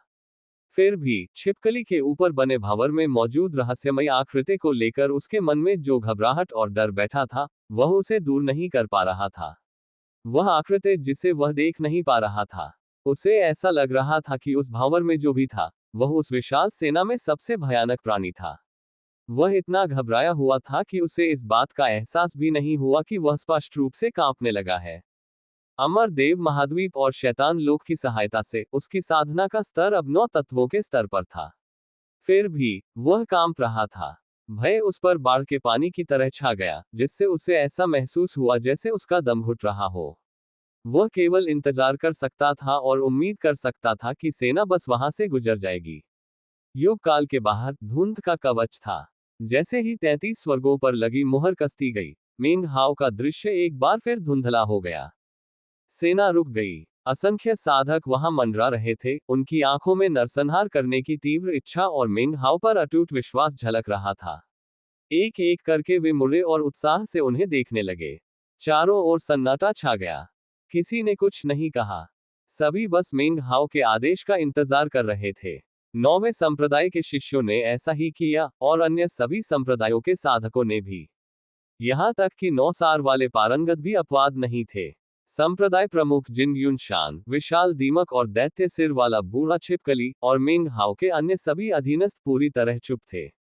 मेंग हाओ छिपकली पर खड़ा धुंध को देख रहा था। उसकी आंखों में इतनी प्रबल हत्या की मंशा झलक रही थी मानो वह साकार रूप धारण कर ले। तभी धुंध का कवच धधक उठा और युग काल से 2 आभाएं फूट पड़ी। वे दोनों 9 तत्वों के शिखर पर थे। वे मनुष्य नहीं थे, वे केवल दिव्य इच्छा की धाराएं थीं जो उस क्षेत्र में आने वाले किसी भी व्यक्ति को धमकाने के लिए छोड़ी गई थी। यह क्षेत्र अमर देव महाद्वीप के वीर योद्धाओं की सुरक्षा में है। विशाल आकाश के अन्य हिस्सों से आने वाले किसी भी व्यक्ति को तुरंत यहां से चले जाना चाहिए। उसी समय एक और आवाज भी गूंजी, भयावह और हत्यारी, और उसमें मृत्यु का साया भी व्याप्त था। जो कोई भी शैतान लोक की सीमा में प्रवेश करेगा, उसके पूरे वंश का नाश हो जाएगा। एक भी व्यक्ति जीवित नहीं बचेगा। कोई और होता तो डर से कांप उठता। दरअसल मेंग हाओ के बिना तो विशाल विस्तार विद्यालय भी सिकुड़ जाता। अमर देव महाद्वीप या शैतान लोक का सामना करना एक ऐसी तबाही को जन्म देता जिसे विशाल विस्तार विद्यालय कभी स्वीकार नहीं करता। लेकिन अब सब कुछ अलग था। दिव्य इच्छा की दोनों धाराओं से संदेश गूंज रहे थे, फिर भी सेना में मौजूद किसी भी साधक ने टस से मस नहीं हुआ, बल्कि उनकी घातक आभा और भी प्रबल हो गई। सभी के देखते ही देखते मेंग हाओ धीरे धीरे अपने पैरों पर खड़ा हुआ और फिर उसने धुंध की ढाल की ओर अपनी उंगली हिलाई। उसने एक शब्द भी नहीं बोला। उसकी उंगली की साधारण सी हरकत से भी कोई जादुई तकनीक सक्रिय नहीं हुई। फिर भी धुंध का कवच कांपने लगा और चरम 9 तत्वों की दिव्य इच्छा की दोनों धाराएं पल भर में नष्ट हो गईं। उसी समय सेना के भीतर से अनगिनत गर्जनाएं गूंज उठीं, जिनसे आकाश हिल गया और धरती कांप उठी। उनकी हत्या की मंशा चरम पर पहुंच गई, और पलक झपकते ही बड़ी संख्या में साधक धुंध की ढाल की ओर दौड़ पड़े। संप्रदाय के नेता और अन्य अनेक शीर्ष 9 तत्व साधकों ने एक ही समय में अपनी दिव्य शक्तियों का प्रयोग किया। देखते ही देखते कोहरा छंटने लगा। धुंध की ढाल के नीचे युग काल के भीतर दाओफोंग और भी घबरा रहा था। वह देख सकता था कि बाहर की धुंध पर अभूतपूर्व तरीके से हमला हो रहा है, और साथ ही वह अमरदेव महाद्वीप और शैतान लोक द्वारा छोड़े गए 2 सील चिन्हों को अचानक टूटते और राख में बदलते हुए भी महसूस कर सकता था। वे पल भर में नष्ट हो गए, मानो उनका कोई महत्व ही न हो। इससे भी अधिक चौंकाने वाली बात यह थी कि जैसे ही वे राख में परिवर्तित हुए, धुंध की ढाल से 2 काले धागे निकले, मानो वे उन मुहरों के स्रोत की तलाश कर रहे हों, मानो उन्हें नियंत्रित करने वाले को ही मिटा देना चाहते हों। दाओफोंग पूरी तरह से स्तब्ध रह गया। हौंफते हुए वह झट से खड़ा हो गया। उसी समय युग काल के बाहर मौजूद धुंध की ढाल मानो किसी विशाल हाथों से फट रही थी। जोरदार धमाके गूंजे और तारों से भरा आकाश कांप उठा। कुछ ही पलों में धुंध पूरी तरह से फट गई। ये दोनों ओर से फट गया, जिससे युग काल, 33 स्वर्ग और यहाँ तक कि दाओफोंग भी प्रकट हो गए, जो अब भय से कांप रहे थे। जैसे ही सेना आगे बढ़ी, तारों भरे आकाश में गड़गड़ाहट की आवाज गूंज उठी। दिव्य शक्तियां फूट पड़ी और युगों के विस्तार में विलीन हो गईं। विस्फोटों की तीव्र ध्वनि गूंज उठी, जिससे 33 स्वर्गों में मौजूद असंख्य बाहरी प्राणी चौंक गए, जिनमें से कोई भी यह कल्पना नहीं कर सकता था कि क्या हो रहा है। इयॉन स्पैन एक ऐसी ढाल थी जिसे आसानी से भेदा नहीं जा सकता था। यहाँ तक कि शुई डोंगलियू ने भी इसे भेदने का तरीका ढूंढने से पहले वर्षों तक योजनाएं बनाई और गणनाएं की। इसके अलावा इस ढाल को 1000 वर्षों से सुदृढ़ और मजबूत किया गया था। अमर देव महाद्वीप और दानव लोक ने इसकी स्थिरता सुनिश्चित करने के लिए भारी कीमत चुकाई थी। लेकिन अब इसकी सतह पर दरारें फैलने में बस कुछ ही पल लगे। बाहर अनगिनत आकृतियां प्रकट हुई, और उन सभी ने मिलकर ऐसे निरंतर हमले किए जिससे इयॉन स्पैन टूटने की कगार पर पहुंच गया। उन आकृतियों में सुनहरे वस्त्र पहने एक युवक, सफेद बालों वाला एक बूढ़ा व्यक्ति, आंधी से घिरा एक व्यक्ति और एक ऐसी महिला शामिल थी जिसकी असाधारण सुंदरता उसे घेरे हुए कोहरे के बावजूद दिखाई दे रही थी। 9 तत्व, 9 तत्वों का महान चक्र। दाओफोंग दंग विस्मित हो गया। वे चारों लोग 9 तत्वों के महान चक्र में थे, और उनमें से कोई भी अपने पैर की एक हल्की सी थपकी से आकाशीय पिंडों को हिला सकता था। और ये चारों तो जाहिर तौर पर सिर्फ अग्रिम पंक्ति के सदस्य थे। उनके साथ 10 से अधिक अन्य साधक भी शामिल हो गए, जिनमें से सभी न केवल 9 तत्वों की शक्ति से, बल्कि शिखर स्तर से हमला कर रहे थे। शिखर 9 तत्व। दाओ फोन का दिमाग चकरा गया। उसने इतने सारे 9 तत्व साधकों को एक साथ कभी नहीं देखा था, और वह कल्पना भी नहीं कर पा रहा था कि वे सब एक साथ मिलकर कैसे काम कर रहे होंगे। इसके अलावा, ये लोग तो महज सैनिक थे, इनमें से कोई भी सेनापति नहीं था। उनसे भी ज्यादा भयानक थोड़ी दूरी पर मौजूद एक बूढ़ी छिपकली थी, जो मानो अपने आप में एक अलग ही दुनिया थी। छिपकली के बगल में एक डरावना सिर था, और दूसरी दिशा में एक विशाल दीमक थी जिसकी आंखों से निर्मम प्रकाश निकल रहा था। उन तीनों के जाने से दाओ फोन को ऐसा लगा मानो दुनिया से सारा प्रकाश गायब हो गया हो। उसके हृदय में निराशा भर गई, क्योंकि उसने पुष्टि की कि वे तीनों 9 तत्वों के महान चक्र को पार कर चुके थे और लगभग पारलौकिक अवस्था में थे। यहाँ कुछ गलतफहमी है। वह चीखा। साथी दाओवादियों, हम 33 स्वर्ग हैं। हम बाहरी दुनिया की दुश्मनी में शामिल नहीं होते। हमने कभी किसी को नाराज नहीं किया, और वास्तव में, हमने कभी अपनी मंत्र संरचना भी नहीं छोड़ी। कृपया, मुझे बताएं कि क्या हो रहा है। हम अमर देव महाद्वीप और शैतान लोक के अधीन हैं। हे साथी दाओवादी, कृपया मुझे बताएं कि ऐसा क्यों हो रहा है। 33 स्वर्गों से और भी आकृतियां उड़ती हुई आ रही थीं, और वे सभी भय से कांप रही थीं। दाओ फोन की चीखें भ्रम और क्रोध से भरी हुई थीं। वह इस बात को लेकर बेहद चिंतित था कि ऐसा होना अन्यायपूर्ण था, क्योंकि उन्होंने इतने शक्तिशाली व्यक्ति को नाराज नहीं किया था। इसी समय अचानक तारों भरे आकाश में एक शांत आवाज गूंज उठी। दाओफोंग। दाओफोंग, जिसने एक ही प्रहार में 8वें पर्वत को नष्ट कर दिया था। क्या तुम्हें मैं याद हूं? उसकी बातों में विस्मय का कोई भाव नहीं था। वास्तव में, उसके शब्द दुख से भरे प्रतीत हो रहे थे। फिर भी, उस दुख के भीतर, दाओफोन को घृणा भी सुनाई दे रही थी। एक ऐसी घृणा जो 33 स्वर्गों के नष्ट होने पर भी मिटने वाली नहीं थी। यह उस प्रकार की घृणा थी जो इतनी शक्तिशाली हत्या की भावना उत्पन्न कर सकती थी कि तारों से भरे आकाश के उलट जाने या विशाल ब्रह्मांड के नष्ट होकर रक्त की दुर्गंध से भर जाने पर भी शांत नहीं होती। जैसे ही उसने ये शब्द सुने, उसका मुंह खुला रह गया, और उसने अनजाने में ही इयोन स्पैन के बाहर मौजूद विशाल छिपकली और उसके सिर पर बने भंवर में रहस्यमय आकृति की ओर देखा। धीरे धीरे वह आकृति और स्पष्ट होती गई। दाओ फोंग हौंफने लगा और अविश्वास से उसकी आंखें चौड़ी हो गईं। जल्द ही, वह उस आकृति का चेहरा हर बारीकी से देख पा रहा था। दाओ फोंग कांपने लगा, और उसका दिमाग मानो अनगिनत बिजली की कड़क और गरज से भर गया हो। उसे अपनी आंखों पर विश्वास ही नहीं हो रहा था। यह इतना अतार्किक था कि वह अपनी आंखों को मलकर होश में लाने से खुद को रोक नहीं पाया। हा हा हा, ये तो वो हो सकता है। कांपते हुए वो खुद से बुदबुदाया। मुझे शायद भ्रम हो रहा है।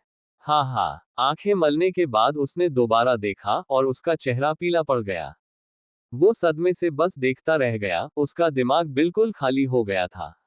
वह बुरी तरह कांपने लगा, और उसकी आंखों में अचानक खून का उबाल आ गया। उसे ऐसा लगा जैसे उसका खून उल्टी दिशा में दौड़ने वाला हो। उसकी जीभ मुंह में अटक गई और उसका मुंह बार बार खुलने बंद होने लगा, मानो वह कुछ बोल रहा हो, लेकिन उसके मुंह से एक भी शब्द नहीं निकला। क्या मुझे पहचान नहीं रहे? मेंग हाओ ने शांत भाव से पूछा। वह आगे बढ़ने लगा, और बूढ़ी छिपकली ने तुरंत उसके लिए रास्ता बनाते हुए अपना सिर नीचे कर लिया। जैसे ही वह आगे बढ़ा, आसपास के सभी साधक घुटनों के बल बैठ गए। उनके चेहरों पर उत्साह के भाव थे। यहां तक कि युग काल पर हमला कर रही सेना के कुछ हिस्से भी रुक गए और घुटनों के बल बैठ गए। असंख्य आवाजें मिलकर एक ऐसी ध्वनि उत्पन्न कर गईं जो स्वर्ग और पृथ्वी को हिला सकती थी। नमस्कार, दानव सम्राट। इसकी मात्र ध्वनि से ही एयोन स्पेन हिल उठा। मेंग हाओ हमेशा की तरह भावहीन होकर आगे बढ़ा। जल्द ही वह एयोन स्पैन के ठीक सामने खड़ा हो गया। वहां रुककर वह दूसरी ओर अविश्वास से भरे दाओ फोन को देखने लगा। म मिंग हाओ। दाओ फोन हकलाया, मानो उसे बोलने में भी कठिनाई हो रही हो।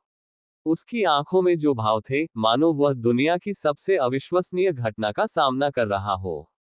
उसे अपनी आंखों और अपने मन पर विश्वास नहीं हो रहा था। मेंग हाओ को देखते ही उसे ऐसा लगा जैसे उसका शरीर ढह जाएगा, और वह पीछे हटने लगा। असंभव, वह चीखा, पहले से भी ज्यादा कांपते हुए।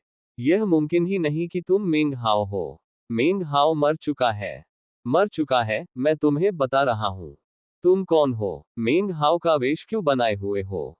तुम सचमुच मेंग हाओ हो ही नहीं सकते। क्या तुमने मेरी मृत्यु अपनी आंखों से देखी?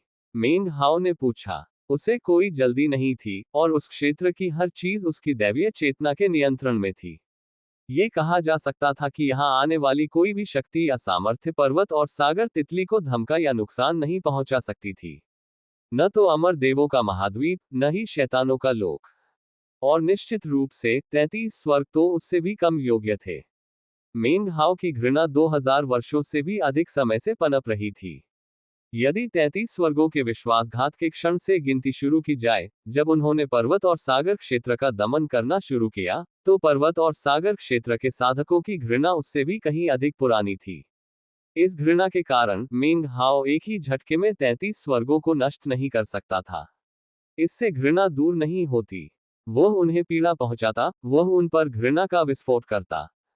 केवल इसी तरह वह और पर्वत एवं सागर क्षेत्र के अन्य साधक वर्षों से अपने भीतर दबी हुई आक्रोश को बाहर निकाल सकते थे। मैं मेंग हाओ के शब्दों से दाओ फोंग लगभग अवाक रह गया। ये सच था, उसने स्वयं मेंग हाओ को मरते हुए नहीं देखा था। हालांकि मेंग हाओ का वापस आना असंभव लग रहा था, दाओ फोंग के भय के बीच उसे यह मानना ही पड़ा कि उसके सामने खड़ा व्यक्ति निश्चित रूप से मेंग हाओ ही था। वह इतना शक्तिशाली कैसे हो सकता है? दाओ फोंग ने कड़वाहट से कहा। और वह वापस कैसे आ सकता है? जैसे ही उनकी आवाज युगकाल के भीतर गूंजी, 33 स्वर्गों के अन्य साधकों ने भी इसे सुना, जिनमें वे शक्तिशाली विशेषज्ञ भी शामिल थे जो अभी अभी ऊपर उड़कर आए थे। उनमें से कुछ ऐसे भी थे जिन्होंने अतीत में मेंग हाओ के साथ बातचीत की थी, और जब उन्होंने दाओ फोंग के शब्द सुने, तो उनके चेहरे पीले पड़ गए और वे चकरा गए। इयोन स्पेन के बाहर सेना को देखकर वे पहले से ही भयभीत और चिंतित थे। इतनी विशाल सेना का सामना करना उनके लिए पूरी तरह से असंभव था, और वे केवल यथासंभव सावधानी बरत सकते थे। चाहे उन्हें दया की भीख मांगनी पड़े, वे ऐसा करने को तैयार थे। 13 स्वर्गों के लिए इतनी बड़ी सेना का सामना करना, एक छोटे से राज्य के लिए एक विशाल साम्राज्य का सामना करने जैसा था। इसकी तुलना करना नामुमकिन था। यह एक बच्चे के एक बलवान युवक से लड़ने जैसा था। मेंग हाओ को अपनी आंखों से देखने और दाओ फोंग के शब्दों को सुनने के बाद 33 स्वर्गों के शक्तिशाली विशेषज्ञ अविश्वास से कांपने लगे। मेंग हाओ, वह पर्वत और समुद्र क्षेत्र का आदर्श योद्धा है। 13 स्वर्गों के विशेषज्ञ स्तब्ध रह गए, विशेषकर वे जिन्होंने पहले स्वयं मेंग हाओ को क्रियाशील होते देखा था। ऐसा लग रहा था मानो उन पर कोई भयंकर आपदा मंडरा रही हो। फिर भी कुछ ऐसे भी थे जो स्वर्ग की ऊंचाई और पृथ्वी की विशालता को नहीं समझते थे और अब भी इतने आत्मविश्वास से भरे थे कि बेशर्मी से बयान दे रहे थे।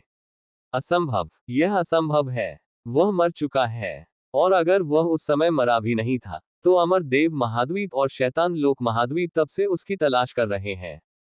उसके जीवित होने का कोई चांस ही नहीं है। और अगर वह जीवित भी है, तो इतनी शक्तिशाली सेना का नेतृत्व वह कैसे कर सकता है? वह इतनी विशाल सेना को अपने लिए लड़ने के लिए कैसे मना सकता था? यह तो हास्यास्पद है। खैर, वह युग काल को पार नहीं कर पाएगा। इसे अमर देव महाद्वीप और दानव लोक ने और भी मजबूत बना दिया है। उसे पार करने में काफी समय लगेगा, और तब तक अमर देव महाद्वीप और दानव लोक भी वहां पहुंच चुके होंगे। यह मेंग हाओ सीधे जाल में फंस गया है। वह मर चुका है। मेंग हाओ इयोन स्पेन के बाहर मंडरा रहा था, बाहरी लोगों को देख रहा था, उसकी आंखों में हत्या का इरादा और नफरत झलक रही थी, जिसे उसने छिपाने की जरा भी कोशिश नहीं की। इयोन स्पेन, उसने कहा। उसके चेहरे पर एक क्रूर मुस्कान फैल गई और वह हंसने लगा, एक ऐसी हंसी जो नफरत से भरी थी। इयोन स्पेन ने अनगिनत वर्षों तक पर्वत और सागर क्षेत्र को सील कर रखा था। शुई डोंगलियू ने अपना पूरा जीवन इसे भेदने और पर्वत और सागर क्षेत्र के लिए स्वतंत्रता का मौका पाने की योजना बनाने में बिताया था। दरअसल, उस ढाल के कारण ही, जिसने इतने वर्षों तक पर्वत और सागर क्षेत्र के साधकों को दबाए रखा था, दानव मुहर लगाने वालों के संघ के मंत्र में भी युगकाल का उल्लेख किया गया था। उन सभी को युगकाल का सामना करना पड़ा। उनकी हंसी इतनी तेज हो गई कि पूरे तारों भरे आकाश में गूंज उठी। मैं, मिंग हाओ, यह आदेश देता हूं कि इस तारामंडल में अब से कोई युगकाल नहीं रहेगा। उसकी आवाज गरज की तरह गूंजी और तुरंत प्रतिक्रिया हुई। विशाल आकाश का स्वरूप बदल गया। तारामंडल की इच्छा इससे सहमत हो या न हो, मिंग हाओ ने इसे बदल दिया। ये सुनिश्चित करते हुए कि युगकाल अनंत काल तक अस्तित्व में नहीं रह सकता। उन्हें इयोन स्पैन से नफरत थी। बिना जरा भी संकोच किए उसने अपना हाथ बढ़ाया और इयोन स्पैन को थपथपाया। जैसे ही उसकी उंगली ढाल को छुई, वो विकृत होने लगी और जोरदार गड़गड़ाहट की आवाजें गूंज उठी। ऐसा प्रतीत हुआ मानो मेंग हाओ ने प्राकृतिक और जादुई नियमों को तोड़ दिया हो। पल भर में ऐसा लगा जैसे युग काल पूरे आकाश से मेल नहीं खाता, मानो मेंग हाओ की इच्छा ही स्वर्ग की इच्छा बन गई हो। प्राकृतिक नियम बदल गया। रूओम मंबलल, मेंग हाओ की उंगली ने जहां ढाल को छुआ था, वहां से दरारें फैल गईं। पल भर में वे पूरे युग काल में फैल गईं।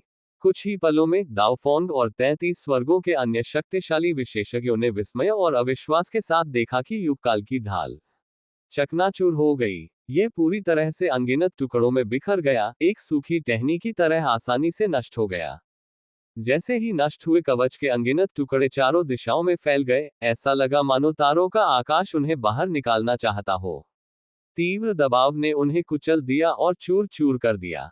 वह कवच, जो 13 स्वर्गों की एकमात्र आशा था, जिसने वर्षों से अनगिनत घुसपैठियों से उनकी रक्षा की थी, और साथ ही पर्वत और सागर लोकों को नियंत्रित करते हुए किसी भी साधक को बाहर निकलने से रोका था, पल भर में राख में बदल गया। ये पूरी तरह से चकनाचूर हो गया।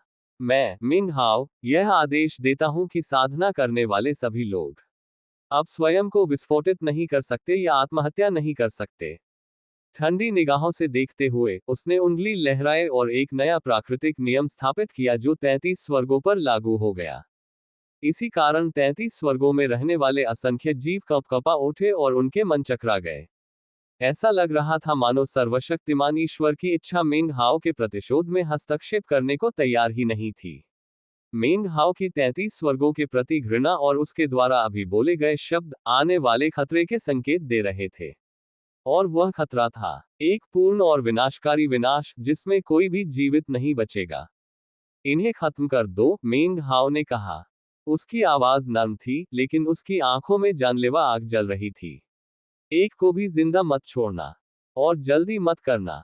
धीरे धीरे करना। ये 33 स्वर्ग हैं, हमारे पास काफी समय है। उन्हें शरीर और आत्मा दोनों से नष्ट करने की जल्दी मत करो। इस तरह से तुम उन्हें केवल एक बार ही मार सकते हो। पहले उनके शरीर को मारो, फिर उनकी आत्मा मुझे सौंप दो। उनकी आवाज की शांत क्रूरता ने 33 स्वर्गों के सभी निवासियों के दिलों में बर्फीली ठंडक का गहरा आघात पहुंचाया। कर्म के सिद्धांत में हमेशा कारण और परिणाम होते हैं। जिस क्षण 33 स्वर्गों ने विद्रोह करने का निर्णय लिया, उसी क्षण से उन्हें इस प्रकार के एक दिन का सामना करना पड़ा, जिसमें उन्होंने पर्वत और सागर लोक को अपना ऋण ब्याज सहित चुकाया। वह दिन आ ही गया। मेंग हाओ के मुख से ये शब्द निकलते ही साधकों की विशाल सेना 13वें स्वर्ग में धावा बोल बैठी। वे भयावह और घातक आभा से भर उठे।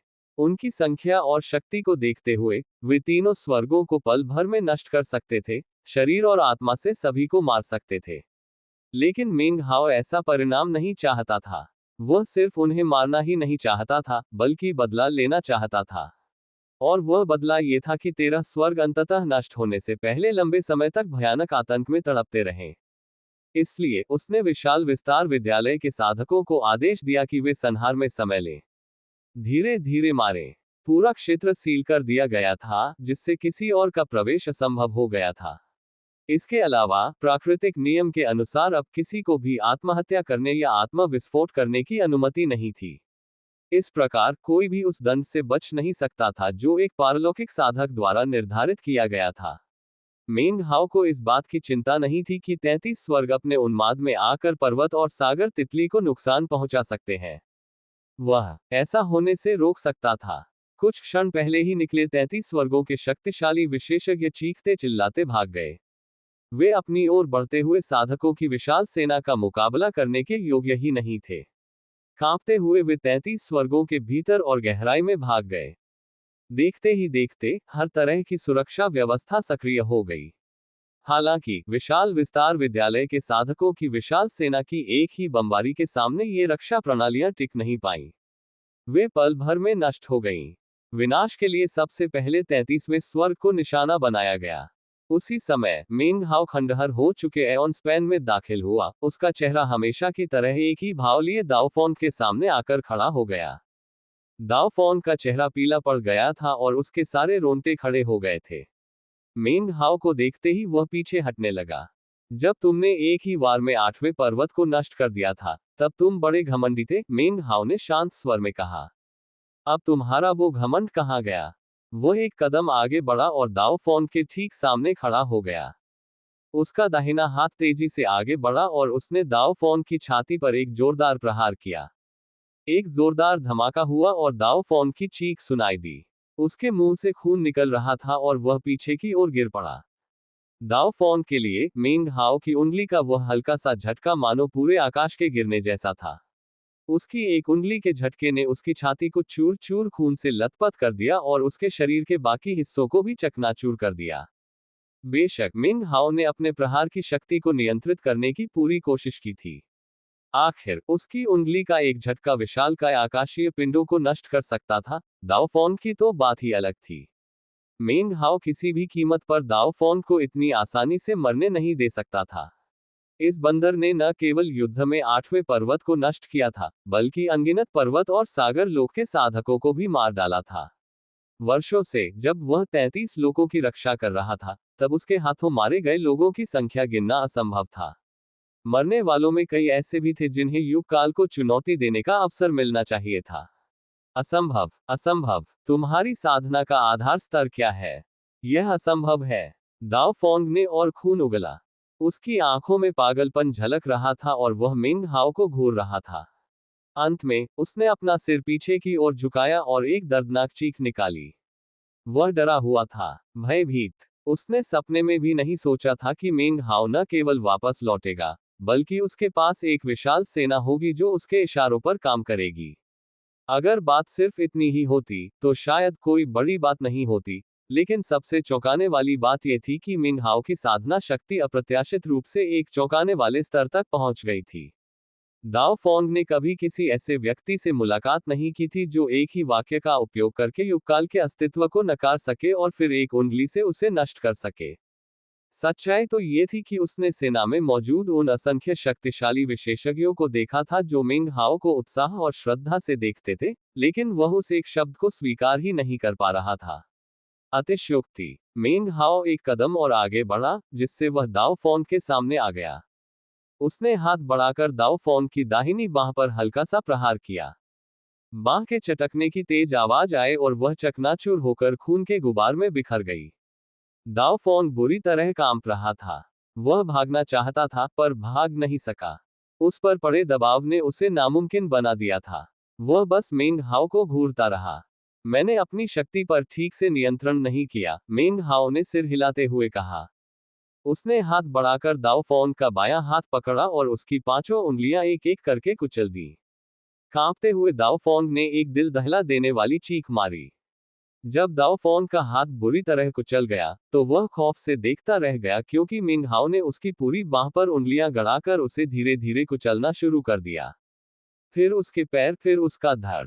दाओ फोंग की सारी हड्डियां चूर चूर हो गई थीं, यहां तक कि रीढ़ की हड्डी भी। मिंग हाओ मुस्कुराया, एक ऐसी घिनौनी मुस्कान जो मानो रो रहा हो। उसने दाओ फोंग को तब तक चीखने दिया जब तक उसकी आवाज बैठ नहीं गई। और फिर भी मिंग हाओ का काम अभी खत्म नहीं हुआ था। विशाल विस्तार विद्यालय के वे साधक जो ये सब देख रहे थे, स्तब्ध रह गए। 33 स्वर्गों के चीखते चिल्लाते साधकों की प्रतिक्रिया का उल्लेख करने की आवश्यकता ही नहीं थी। मिंग हाओ ने विशाल विस्तार विद्यालय से सेना की ओर देखा। अब समझे, उसने कहा। ऐसा करो, उन्हें जल्दी मरने मत दो। कुछ क्षण की चुप्पी के बाद सेना ने चिल्लाकर जवाब दिया। राक्षस सम्राट के आदेशों का पालन किया जाएगा। कुछ ही देर में 33वें स्वर्ग से दिल दहला देने वाली चीखें सुनाई देने लगी। पहले स्वर्ग से लेकर 33वें स्वर्ग तक के सभी बाहरी प्राणी भय से कांप रहे थे। मुझे मार डालो, दाओ फोंग चीखा। मुझे मार डालो, मिंग हाओ। मिंग हाओ ने अपना सिर हिलाया। हाथ बढ़ाकर उसने दाओ फोंग की छाती पर जोर से वार किया। दाओ फोंग के भीतर अपार शक्ति का विस्फोट हुआ, जिससे उसके शरीर का सारा खून उसके फर के माध्यम से बाहर निकल गया। उसका पूरा शरीर खून से लथपथ था। दाओ फोंग अपनी चीखों को रोक नहीं पाया। वह बुरी तरह कांप रहा था, उसका पूरा शरीर मरोड़ रहा था और विकृत हो रहा था, जिससे वह असहनीय दर्द और आतंक से भर गया था। अभी मेरा काम खत्म नहीं हुआ है, मेंग हाओ ने धीमी आवाज में कहा। उसने हाथ आगे बढ़ाया और हिलाया, जिससे दाओ फोन का सारा खून उसकी हथेली में एक बूंद के रूप में इकट्ठा हो गया। तुम्हारी मृत्यु पर्याप्त नहीं है। तुमने पर्वत और सागर क्षेत्र के इतने सारे साधकों को मार डाला है, उसके बाद तो बिल्कुल नहीं। मैं समझाता हूं कि मेंग हाओ कैसे काम करता है। खून का बदला खून से ही चुकाना होगा। अगर तुमने मेरे एक आदमी को मारा तो मैं तुम्हारे सारे आदमियों को मार डालूंगा। इतना कहकर उसने अपनी दिव्य इच्छा को खून की एक बूंद में समाहित कर दिया। चलिए देखते हैं कि तुम्हारे वंश के लोग आखिर कहाँ हैं। वह मुस्कुराया, और जब दाओ फोंग ने वह मुस्कान देखी, तो वह अब तक की सबसे भयानक चीज थी जो उसने देखी थी। दुर्भाग्य से वह भी उस मुस्कान में छिपे दुख और कड़वाहट को महसूस कर सकता था, वे भावनाएं जो सदियों से पनप रही थी। दाओ फोंग की आंखों में पागलपन का भाव आ गया और वह छटपटाने लगा। तुम्हारे संघर्ष को देखते हुए ऐसा लगता है कि कुछ लोग ऐसे होंगे जिनकी तुम्हें परवाह है, कुछ लोग जिनकी तुम रक्षा करना चाहते हो। मेंग हाओ की आंखें लाल रोशनी से चमक उठी और उसके चारों ओर राक्षसी ऊर्जा का प्रवाह होने लगा। जैसे ही उसकी दिव्य चेतना दाओ फोंग के रक्त में प्रवेश कर गई, उसने विशाल आकाश में फैले उन सभी प्राणियों को खोज निकाला जिनका रक्त दाओ फोंग के रक्त के अनुकूल था। ज्यादा नहीं, उसने धीमी आवाज में कहा। कुल 375 वंश। कुछ यहाँ 33 स्वर्गों में हैं, कुछ बाहर। इतना कहकर उसने खून की बूंद पर मुट्ठी कसकर उसे नष्ट कर दिया। जैसे ही उसने ऐसा किया, दाओ फोन के समान रक्त वाले सभी प्राणी, चाहे वे 33 स्वर्गों में हो या विशाल आकाश में कहीं और, सभी मर गए। दाओ फोन जंगली जानवर की तरह दहाड़ा। उसी क्षण मेंग हाओ का हाथ उसके सिर पर आकर रुका। अभी खेल खत्म नहीं हुआ है, उसने कहा। तुम्हारे वंश के अलावा तुम्हारे उत्तराधिकारी शिष्य भी हैं। साथ ही जिसने तुम्हें साधना सिखाए वो भी, और तुम्हारे अन्य शिष्य भी। मैं तुम्हारी हर अच्छी याद को मिटा दूंगा, ठीक वैसे ही जैसे तुमने पर्वत और सागर लोक का किया था। दाओ फोन कांप रहा था और उसकी आंखों में विनती का भाव था। उसने कभी कल्पना भी नहीं की थी कि ऐसा दिन आएगा जब उससे इस तरह बदला लिया जाएगा। वह अच्छी तरह समझता था कि मेंग हाओ केवल उसे ही नहीं, बल्कि और भी लोगों को इस तरह सताना चाहता था। सेना को दिए गए उसके आदेशों को देखते हुए, जिसमें 33 स्वर्गों के निवासियों की आत्माओं को पकड़ने का आदेश था, यह स्पष्ट था कि उसकी योजना पूरे 33 स्वर्गों के साथ ऐसा ही व्यवहार करने की थी। दया की भीख मांगने की सोच रहे हो? याद है जब तुमने पर्वत और सागर लोक को नष्ट किया था, तब कितने निर्दोष लोगों ने दया की भीख मांगी थी।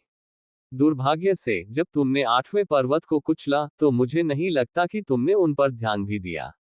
मेंग हाओ ने दाओ फोन के सिर पर जोर से धक्का दिया, और अचानक उसकी यादें मेंग हाओ के दिमाग में प्रकट हो गईं। फिर कर्म के धागे प्रकट हुए, जिन्हें मेंग हाओ ने बेरहमी से एक एक करके काटना शुरू कर दिया।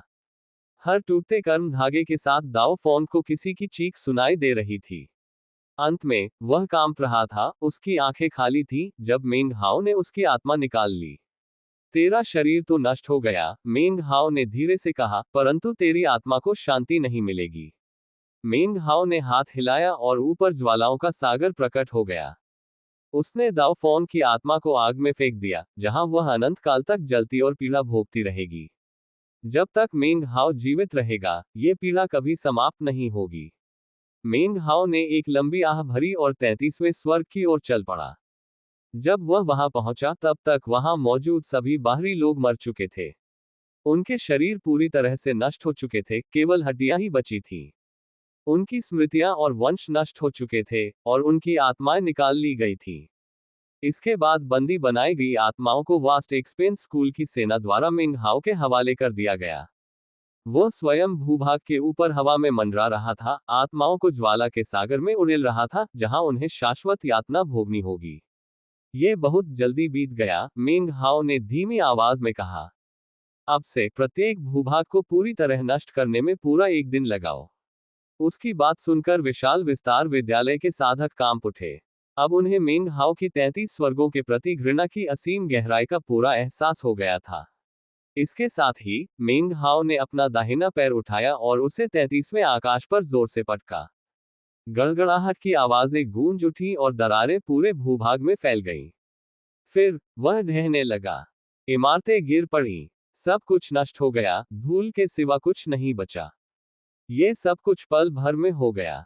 32वां स्वर्ग प्रकट हुआ, साथ ही उस पर मौजूद असंख्य भयभीत बाह्यजन भी। वे दयनीय ढंग से चिल्लाने लगे। तभी मिंग हाओ ने अपना हाथ हिलाया और साधकों की सेना को आक्रमण के लिए भेज दिया। जैसे ही उन्होंने हमला शुरू किया, मिंग हाओ ने एक खास बाहरी व्यक्ति की ओर देखा। मुझे तुम याद हो, उसने कहा। उस समय तुम एक शाही सरदार थे, और अब भी हो। कितना दुख की बात है कि तुमने कोई तरक्की नहीं की। वह बाहरी व्यक्ति कांप उठा और पीछे हटने लगा। लेकिन तभी वह डर और निराशा से चीखता हुआ हवा में घसीटते हुए मिंग हाओ की ओर चला गया। मिंग हाओ ने उसकी गर्दन पकड़ ली और उसकी हड्डियों को बेरहमी से चूर चूर कर दिया। उसकी चीखें पूरे 32वें स्वर्ग में गूंज उठी, क्योंकि मिंग हाओ ने उसके शरीर को नष्ट करने और फिर उसकी आत्मा को निकालने में पूरा एक दिन लगा दिया। उस समय तक 32वां स्वर्ग पूरी तरह से शांत हो चुका था। सभी बाहरी लोग चीखते चिल्लाते मर गए। उनके अंदर आक्रोश उबल रहा था, जो एक शक्तिशाली आभा के रूप में हवा में फैल गया, जिसने फिर एक दम घोटने वाला दबाव पैदा कर दिया। मिंग हाओ ने उनकी आत्माओं को एक पल के लिए देखा, फिर उन्हें इकट्ठा करके आग के सागर की शाश्वत यातना में फेंक दिया। नाराजगी का माहौल। दफा हो जाओ। मिंग हाओ ने ठंडी सी घुरघुराहट की, जिसकी आवाज तारों भरे आकाश में बिजली की तरह गूंज उठी। नाराजगी का माहौल पल भर में चकनाचूर हो गया और गायब हो गया। नाराजगी बेकार है। आखिर उस समय पर्वत और सागर लोक की नाराजगी इससे कहीं अधिक थी। नीचे की धरती की ओर हाथ लहराते हुए उसकी आंखों में हत्या का भाव झलक रहा था। 32वें स्वर्ग के चूर चूर होकर राख में तब्दील होने की गड़गड़ाहट सुनाई दी। पापियों के अवशेष मिट गए और 31वां स्वर्ग प्रकट हुआ। इसी समय 31वें स्वर्ग से पागलपन, शोक और क्रोध से भरी एक आवाज गूंजी। मिंग हाओ, अगर तुमने एक कदम भी आगे बढ़ने की हिम्मत की तो हम माउंटेन एंड सी बटरफ्लाई को नष्ट कर देंगे। उसी समय प्रथम स्वर्ग से असंख्य आकृतियां माउंटेन एंड सी बटरफ्लाई की ओर तेजी से निकली। जब मिंग हाओ ने ये देखा, तो वह हंस पड़ा। उसकी हंसी बढ़ती ही गई और तारों भरे आकाश में गूंज उठी। प्रथम स्वर्ग से आए वे सभी बाहरी प्राणी जो पर्वत और सागर तितली पर आक्रमण करने का प्रयास कर रहे थे, कांप उठे और रुक गए। वे हिलने डुलने की क्षमता खो बैठे थे और यहां तक कि अपनी साधना शक्ति पर भी नियंत्रण खो बैठे थे। उनके चेहरों पर भ्रम के भाव थे और वे वहीं स्थिर खड़े रहे। उसी समय उनके चारों ओर एक शक्तिशाली दबाव बनने लगा। उस दबाव के भीतर वे समय शक्ति के प्रवाह को महसूस कर सकते थे। यह मिंग हाओ नहीं था, बल्कि पास के ताबूत से निकलने वाली एक शक्ति थी। जाहिरा तौर पर केवल वही लोग उस क्षेत्र में प्रवेश कर सकते थे जिन्हें इसकी अनुमति प्राप्त थी। प्रथम स्वर्ग के नीचे से दिल दहला देने वाली चीखें गूंज उठी, जो 31वें स्वर्ग तक सुनाई दी। इसे सुनने वाले सभी बाह्यवासी कांप उठे और हताश हो गए। हालांकि उनमें से कोई भी आत्मविस्फोट या आत्महत्या नहीं कर सकता था। उन्हें अपने दुश्मनों के आने, उन्हें मारने, उन्हें यातना देने, उनकी आत्माओं को निकालने और उन्हें आग के सागर में फेंकने का इंतजार करने के लिए मजबूर होना पड़ा। अगर आप पैरागॉन 9 सील्स के युग को भी छोड़ दें, तो भी अकेले मैंने ही 2000 वर्षों तक घृणा का सामना किया है, मिंग हाओ ने कहा। इसे जल्दी समाप्त करना गलत होगा। इसलिए 33 स्वर्गों के सभी बाह्यजनों को पर्वत और सागर लोक के विनाश का दंड भुगतना पड़ेगा। मिंग हाओ को ये दंड अत्यधिक या क्रूरतापूर्ण नहीं लगा। ये तो बस पर्वत और सागर लोक में मारे गए अनगिनत लोगों का प्रायश्चित था। जब 33 स्वर्गों ने पर्वत और सागर लोक पर आक्रमण किया था, तब उन्होंने केवल साधकों को ही नहीं मारा था।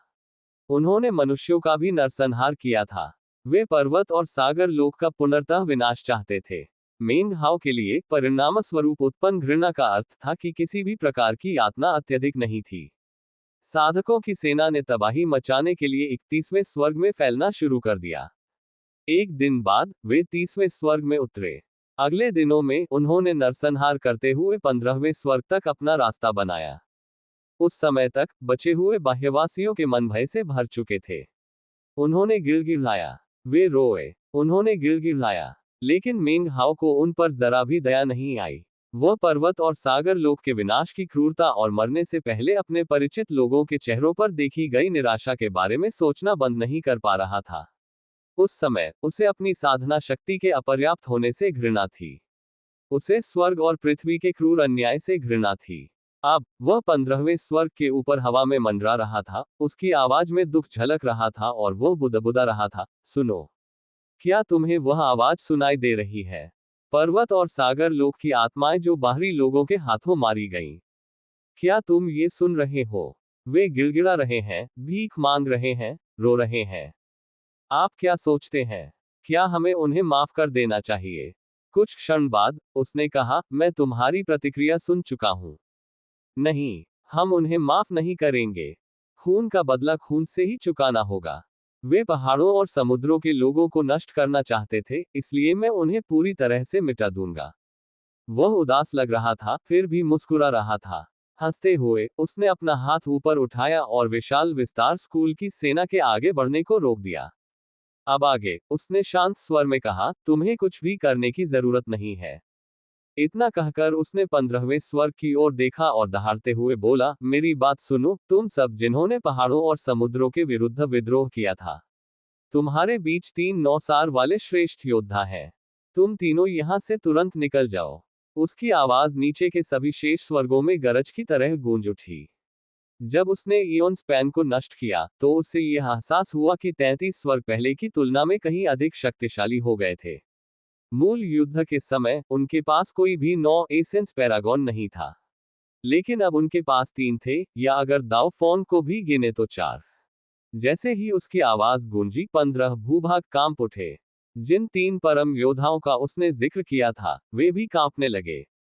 उन्होंने विशाल विस्तार विद्यालय से मिंग हाओ या उसकी सेना से लड़ने की हिम्मत नहीं की थी, और इसके बजाय भाग गए थे, इस उम्मीद में कि वे अमरदेव महाद्वीप और शैतान लोक द्वारा बचाए जाने तक काफी देर तक टिके रहेंगे। जैसे ही उन्होंने अपना चेहरा दिखाया, मिंग हाओ की दिव्य इच्छा ने उन्हें पकड़ लिया और भूभाग से बाहर खींच लिया। उनमें से एक बाहरी व्यक्ति था जो अधेड़ उम्र का लग रहा था। मिंग हाओ इस व्यक्ति को कैसे भूल सकता था? जब 33 स्वर्गों ने पर्वत और सागर क्षेत्र पर आक्रमण किया था, तब वह 8 तत्वों का पारगी था। अन्य 2 साधक थे जिन्हें बाद में अमरदेव महाद्वीप और शैतान क्षेत्र महाद्वीप द्वारा प्रशिक्षित किया गया था। स्पष्ट है कि इन दोनों शक्तियों ने इन बाहरी लोगों को 9 तत्वों के स्तर तक पहुंचाने में भारी कीमत चुकाई थी। अतीत में 33 स्वर्गों में कभी भी कोई 9 तत्वों का साधक नहीं था। ज्यादा से ज्यादा वहां ऐसे लोग थे जो सफलता प्राप्त करने के कगार पर थे। उन दिनों में इस तरह के 9 तत्वों वाले साधकों की शक्ति मिंग हाओ के लिए स्वर्ग की शक्ति के समान होती थी। लेकिन अब वह देख सकता था कि यद्यपि वे 9 तत्वों के स्तर पर थे, फिर भी उनके 9वें तत्व वास्तव में उन पर जबरदस्ती थोपे गए थे। एक नजर में ही स्पष्ट हो गया कि उन्होंने उस अंतिम सार तत्व को प्राप्त करने के लिए अपने स्वयं के दांव का उपयोग नहीं किया था। वास्तव में, उनका 8वां सार तत्व भी वैसा ही था। उन तीनों की संयुक्त शक्ति भी 9 सार तत्वों के स्तर के एक सच्चे विशेषज्ञ को पराजित करने में असमर्थ होती। वे तीनों कांप रहे थे, उनके चेहरे निराशा से भरे हुए थे क्योंकि वे मिंग हाओ और उसके पीछे खड़ी विशाल सेना को देख रहे थे। उनमें से एक ने दांत पीसते हुए कहा, अमरदेव महाद्वीप और शैतान लोग आ रहे हैं। तुम मर चुके हो, मिंग हाओ। मर चुके हो। मिंग हाओ ने कोई प्रतिक्रिया नहीं दी। उसने उंगली हिलाई, और तीनों के समूह के बीच में खड़ा 9 तत्वों वाला साधक आग की लपटों में गिर गया और दर्दनाक चीखने लगा। बाकी दोनों चीखते हुए, अपनी सारी शक्ति का इस्तेमाल करते हुए भागने की कोशिश करने लगे। मिंग हाओ ने अपना दाहिना हाथ हिलाया, जिससे घोर काली हवा उठी और भाग रहे एक पारगन को तुरंत अपनी चपेट में ले लिया। उसका मांस और खून छिल गया और वह चीखता हुआ अन्य 9 तत्व साधकों के पास घसीटा गया, जिसके बाद वह भी आग की लपटों में गिर गया। ये महान 9 तत्वों के साधक मिंग हाओ के लिए चींटियों के समान थे। यदि वह उन्हें सताना न चाहता, तो वह महज एक नजर से या अपनी दिव्य इच्छाशक्ति से स्पर्श करके ही उन्हें मार सकता था। और अब बस तुम ही बचे हो, मिंग हाओ ने कहा। बहुत दिनों बाद मिले अंतिम 9 तत्व विशेषज्ञ वह अधेड़ उम्र का व्यक्ति था जो कभी 33 स्वर्गों का सबसे शक्तिशाली विशेषज्ञ हुआ करता था। अब वह कांप रहा था और उसने अपने बचाव में कुछ कहने की कोशिश भी की। इससे पहले कि वह कुछ कह पाता, मिंग हाओ आगे बढ़ा, उस व्यक्ति का सिर पकड़ा और उसे जमीन पर पटकने लगा। Boom, boom, boom. मिंग हाओ ने शब्दों का प्रयोग नहीं किया। उसने बस उस आदमी का सिर बार बार जमीन पर पटका। आदमी चीख उठा और धीरे धीरे उसका असली रूप सामने आने लगा। उसका शरीर बाढ़ के अजगर जैसा था, लेकिन पूंछ नहीं थी। वह लगभग किसी सर्प जैसा दिख रहा था। जोरदार धमाकों की गूंज सुनाई दी जब मेंग हाओ ने अपने सिर से 15वें भूभाग में एक बड़ा छेद कर दिया। बाहरी प्राणी की हड्डियां चकनाचूर हो गईं, उसका सारा खून बह गया, उसकी जीवन शक्ति पूरी तरह से समाप्त हो गई। उसी क्षण मेंग हाओ अंततः रुक गया।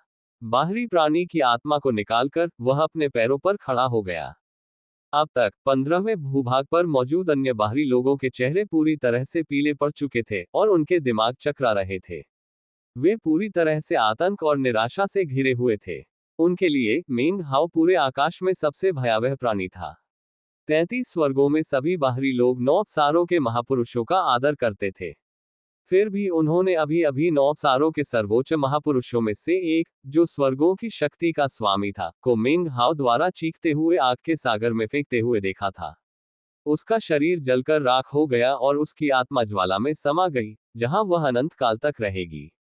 काली हवा में मौजूद दूसरे बाहरी व्यक्ति ने असहनीय पीड़ा का अनुभव किया क्योंकि लाखों चाकुओं से उसके शरीर से मांस छिलकर अलग हो रहा था। तीसरे व्यक्ति को उसने गर्दन से पकड़ लिया और उसका इस्तेमाल करके उसने न केवल भूमि में बल्कि अन्य बाहरी लोगों के दिलों में भी एक और छेद कर दिया। यह स्थिति विशेष रूप से इसलिए थी क्योंकि ऊपर 16वें से 33वें स्वर्ग दिखाई नहीं दे रहे थे।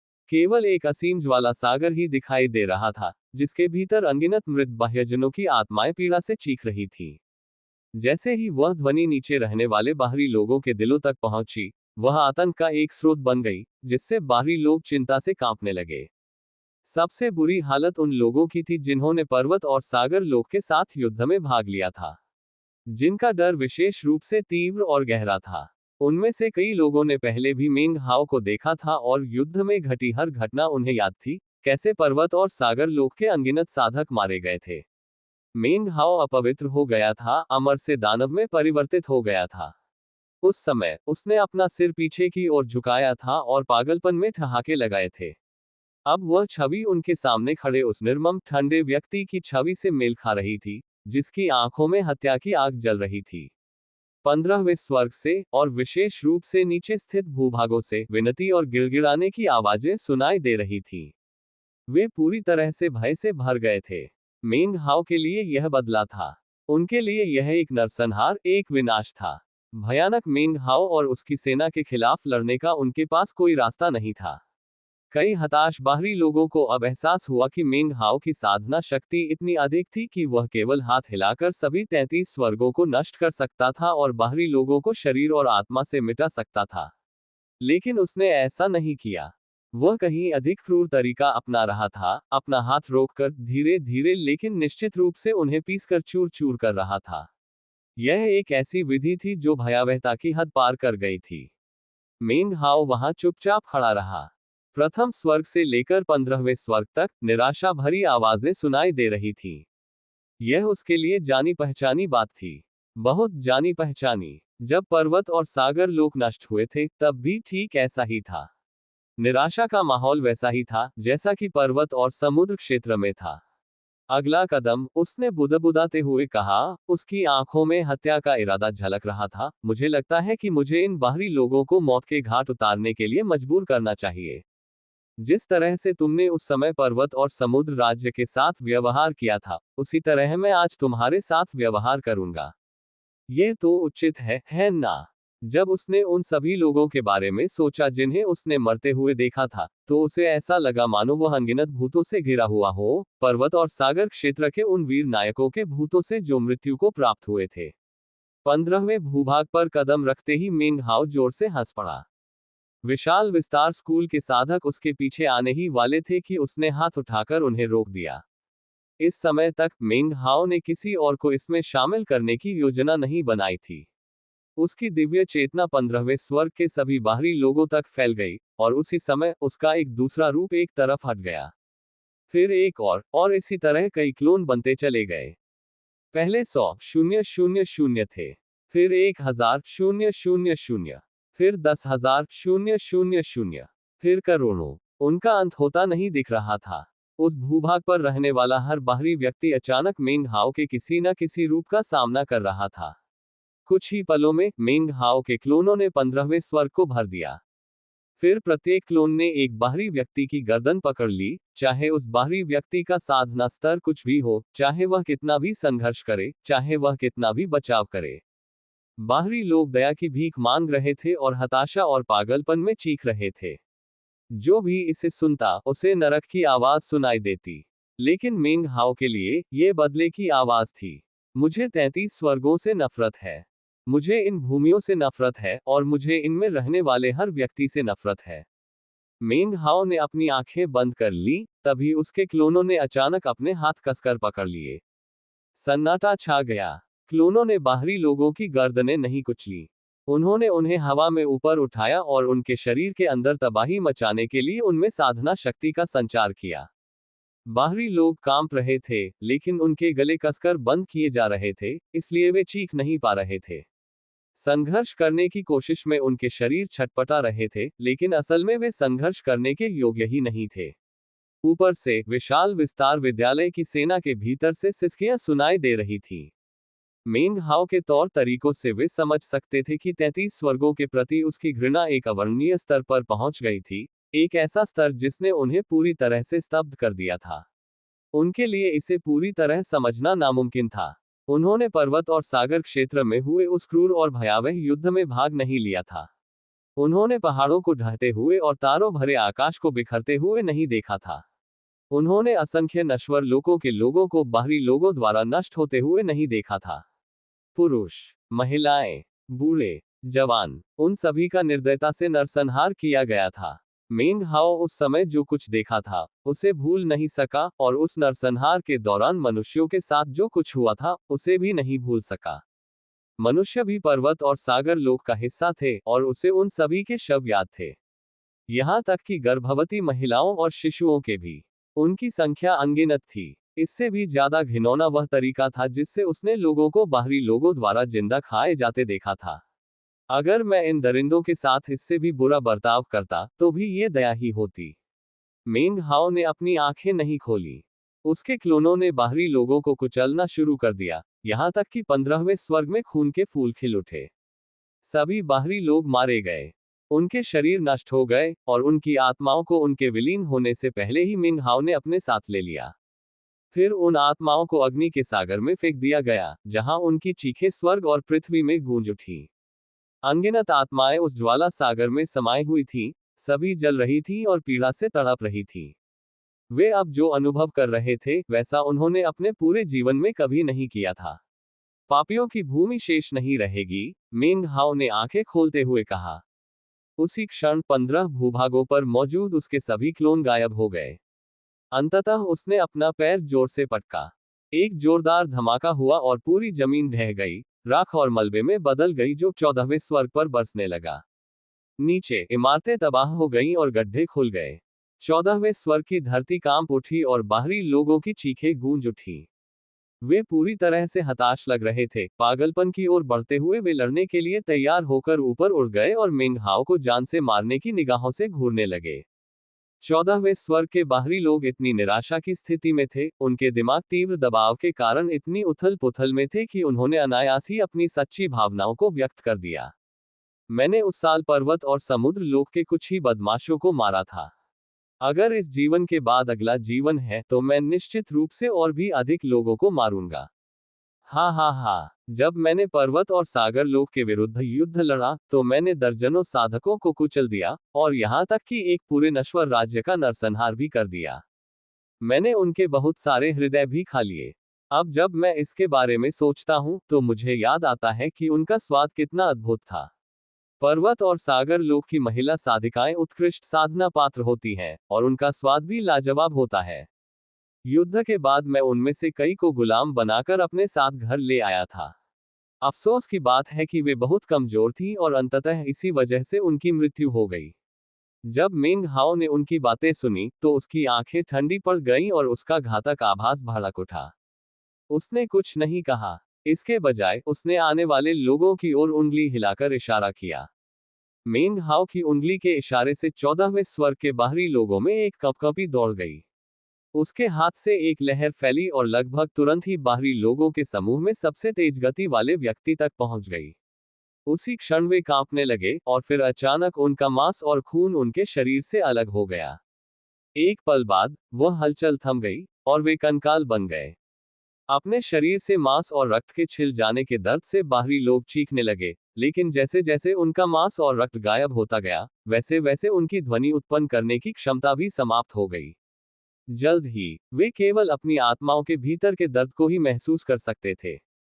मेंग हाओ शांति से आगे बढ़ा और लहर फैलती रही, अपने रास्ते में आने वाले सभी बाहरी लोगों को जिंदा ही छीलती हुई उन्हें कंकाल में बदल देती रही। जैसे ही कंकाल, जो अभी मरे नहीं थे, कांपने लगे, चटकने की आवाजें आने लगी। गिरते ही वे हड्डियों और राख के टुकड़ों में बदल गए। हालांकि उनकी खोपड़ियां वैसी ही रहीं, जिनमें उनकी आत्माएं अभी भी फंसी हुई थीं और असहनीय रूप से दर्दनाक चीखें निकाल रही थीं। विशाल विस्तार विद्यालय के मेजबान पूरी तरह से स्तब्ध रह गए। मेंग हाओ किसी पाताल लोक के देवता के समान था, जिसके गुजरने से मांस और रक्त गायब हो जाते थे और केवल कंकाल ही शेष रह जाते थे।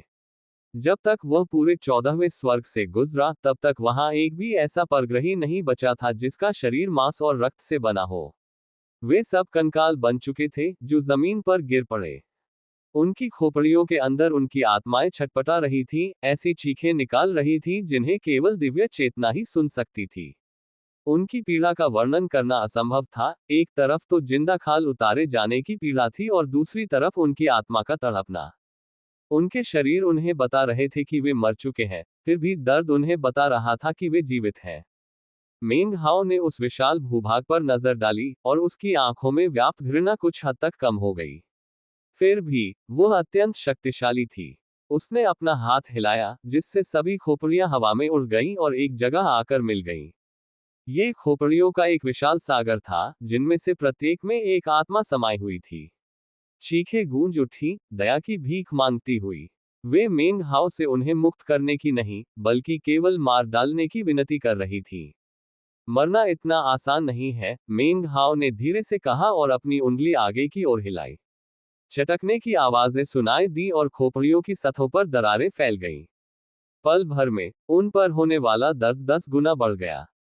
जैसे ही वे चीखने लगे, और भी चटकने की आवाजें गूंजने लगी और अधिक दरारें दिखाई देने लगी। कुछ ही क्षणों में दर्द इतना तीव्र हो गया कि आत्माएं हड्डियों से टकराकर बाहर निकलने की कोशिश कर रही थी। उन्होंने आत्महत्या करने का प्रयास किया, लेकिन असफल रहीं। उन्होंने केवल खोपड़ियों में और दरारें पैदा की, जिससे असहनीय पीड़ा उत्पन्न हुई। मेंग हाओ ने अपना समय लिया। कई घंटों बाद खोपड़ियां राख में परिवर्तित हो रही थीं। आत्माओं का दर्द नरक या मृत्यु के दर्द से भी कहीं अधिक था। उनकी चीखों से स्वर्ग और पृथ्वी अंधकार में हो गए। नीचे मौजूद परग्रही प्राणी कांप उठे। कुछ इतने भयभीत हो गए कि मानसिक रूप से टूट गए। फिर भी, क्योंकि मरना निषिद्ध था, वे जीवित रहे। लेकिन आत्माओं का भाग्य अभी पूरा नहीं हुआ था। यातना सहने के बाद भी वे लुप्त नहीं हुई। मेंग हाओ ने अपनी आस्तीन लहराए और उन्हें ऊपर स्थित अग्नि के सागर में भेज दिया, जहां उन्हें अनंत यातना सहनी पड़ी। इन सब कामों को पूरा करने के बाद मेंग हाओ की आंखों में बसी नफरत कुछ कम हो गई थी। उसने नीचे झुककर जमीन पर धक्का दिया और 14वां स्वर्ग चकनाचूर हो गया। मलबा 13वें स्वर्ग पर बरसने लगा, जिससे वह बुरी तरह हिल गया। पहाड़ों के टूटने और नदियों के उफान पर आने से बाहरी लोगों की चीखें गूंज उठी। मेंग हाओ हवा में मंडरा रहा था और नीचे भयभीत बाहरी लोगों को ठंडी निगाहों से देख रहा था। उनमें से कुछ हवा में उड़ गए, और जैसे ही वह अपनी उंगली हिलाने वाला था, 13वें स्वर्ग से एक गर्जना गूंजी, जो क्रोध और विनती दोनों से भरी हुई थी। मेंग हाओ, एक बाहरी प्राणी, जो देखने में एक बुरे व्यक्ति जैसा लग रहा था, 8 तत्वों का श्रेष्ठ प्राणी, उड़कर आया। उसने मेंग हाओ की ओर देखा, हाथ जोड़कर प्रणाम किया। मेंग हाओ, तुम्हारा 33वें स्वर्ग में आकर बदला लेना उचित है। हमने जो किया है, उसे देखते हुए तुम्हारा हमें खत्म करने की इच्छा रखना स्वाभाविक है। लेकिन सबको क्यों सताना? हमें मार डालो। यहां मौजूद सभी लोगों ने पर्वत और सागर राज्य के विनाश में भाग नहीं लिया। यहां निर्दोष लोग भी हैं, ऐसे लोग जिन्होंने कभी किसी युद्ध में भाग नहीं लिया। मैं आपसे विनती करता हूं, हमें यातना दीजिए, लेकिन उन्हें बख्श दीजिए। कांपते हुए वह व्यक्ति घुटनों के बल गिर पड़ा और प्रणाम किया। अन्य बाहरी लोग चुप हो गए। कुछ लोग अपनी कड़वाहट में घुटने टेक दिए। इस तरह की विनती देखकर विशाल विस्तार विद्यालय के साधकों ने आह भरी। मेंग हाओ चुपचाप बूढ़े आदमी को देखता रहा। उसने एक पल के लिए अपनी आंखें बंद की, और जब आंखें खोली तो उसके चेहरे पर एक क्षणिक भाव आया, और उसने नीचे की जमीन की ओर देखा। जैसे ही उसने ऐसा किया, उसकी आंखों में अचानक खून की लपटें उठने लगी। बाहरी लोगों के बीच दहशत फैल गई जब उसने एक कदम आगे बढ़ाया और पल भर में एक विशाल मैदान में प्रकट हो गया। आउटसाइडर पैरागॉन को जब पता चला कि मिंग हाओ कहाँ खड़ा है, तो वह कांप उठा और अचानक बहुत घबराया हुआ दिखने लगा। वहां खड़े खड़े मिंग हाओ ने हाथ हिलाया और उसके आसपास की जमीन कांपने और ढहने लगी। एक विशाल गड्ढा खुल गया, जिसके नीचे एक बड़ा मैदान दिखाई दिया। जाहिर है, अब वह विशाल मैदान इसलिए बन गया था क्योंकि वहां अनगिनत कंकाल दबे हुए थे। उन कंकालों में बच्चों के अवशेष भी थे। हड्डियों पर दांतों के निशान देखे जा सकते थे, जो मृत्यु से पहले उन पर हुए अकल्पनीय अत्याचारों के गवाह थे। ये हड्डियां बाहरी लोगों की नहीं थीं। ये तो पर्वत और समुद्र क्षेत्र के लोगों की थीं। जब पर्वत और सागर का राज्य नष्ट हो गया था, तब सभी लोग पर्वत और सागर तितली पर सवार नहीं हो पाए थे। उनमें से कई को 33 स्वर्गों के बाहरी लोगों ने पकड़ लिया था। किसान और आम इंसान दोनों ही बाहरी लोगों के लिए खिलौने और यहाँ तक कि भोजन भी बन चुके थे। 13वां स्वर्ग वास्तव में ऐसी गतिविधियों का केंद्र था। ये विशेष बाहरी लोग अनोखी प्रवृत्तियों में लिप्त थे। इसी कारण और इस तथ्य के कारण कि उन्होंने अंततः एक आदर्श व्यक्ति को जन्म दिया, ये सुनिश्चित हुआ कि पर्वत और सागर लोगों के अधिकांश साधक यहीं आकर बस गए, जहां वे बाहरी लोगों के बीच व्यापार की वस्तु मात्र बन गए। इन कंकालों में कुछ ऐसे भी थे जिनकी मृत्यु लगभग 60 वर्ष के चक्र के आधे समय पहले ही हुई थी। इसके अलावा मिंग हाओ की दिव्य चेतना के अनुसार 33 स्वर्गों के भीतर पर्वत और सागर क्षेत्र के कोई भी जीवित साधक नहीं बचे थे। स्पष्टतः पिछले 2000 वर्षों में उनका धीरे धीरे सफाया हो गया था और उन्हें यहाँ एक सामूहिक कब्र में दफना दिया गया था। वह लाशों का एक विशाल गड्ढा था। हाल ही में नष्ट हुए अन्य स्वर्गों के भूभागों में ऐसा कुछ भी नहीं था।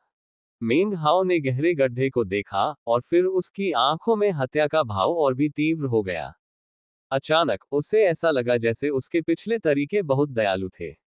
वह मुड़ा, फिर अपना हाथ बढ़ाया और भूभाग की ओर इशारा किया। कोई हलचल नहीं हुई। इसके बजाय उसने प्राकृतिक नियमों को बदल दिया, और साथ ही 13वें स्वर्ग के बाहरी लोगों के मन में दिव्य ज्ञान का संचार कर दिया। मैं तुम्हें एक मौका दूंगा। तुम में से जिन्होंने पर्वत और सागर लोक के किसी भी साधक की हत्या नहीं की है, उन्हें शीघ्र मृत्यु प्राप्त हो सकती है। इसके अलावा तुम्हारी आत्मा को अग्नि के सागर में नहीं डाला जाएगा। तुम्हारा भाग्य तुम्हारी अपनी यादों से तय होगा। जैसे ही ये शब्द उसके मुख से निकले, स्वर्ग और पृथ्वी कांप उठे। 13वें स्वर्ग के बाहरी लोग थरथराने लगे और उनकी आंखें सुन्न हो गईं, क्योंकि उनके मन में असंख्य छवियां उभर आईं, उनकी अपनी यादें। उन्हें पर्वत और सागर लोक के विनाश के समय और उसके बाद घटी हर घटना याद आ गई। अचानक पर्वत और सागर लोक के वे सभी साधक जिन्हें उन्होंने अतीत में मार डाला था, मानो फिर से जीवित हो उठे और घृणा और हत्या के इरादे से उनकी ओर बढ़ने लगे। बाहरी लोग पलटवार करना चाहते थे, लेकिन ये देखकर दंग रह गए कि वे हिल भी नहीं सकते। अतीत में जिन साधकों को उन्होंने मार डाला था, वे अब उनकी ही यादों में उन पर टूट पड़े। 13वें स्वर्ग के बाहरी लोगों के मुंह से दर्दनाक चीखें निकलने लगी। तीनों स्वर्गों में रहने वाले सभी जीव परग्रही थे। हालांकि उनकी जन्म प्रक्रिया साधकों से भिन्न थी।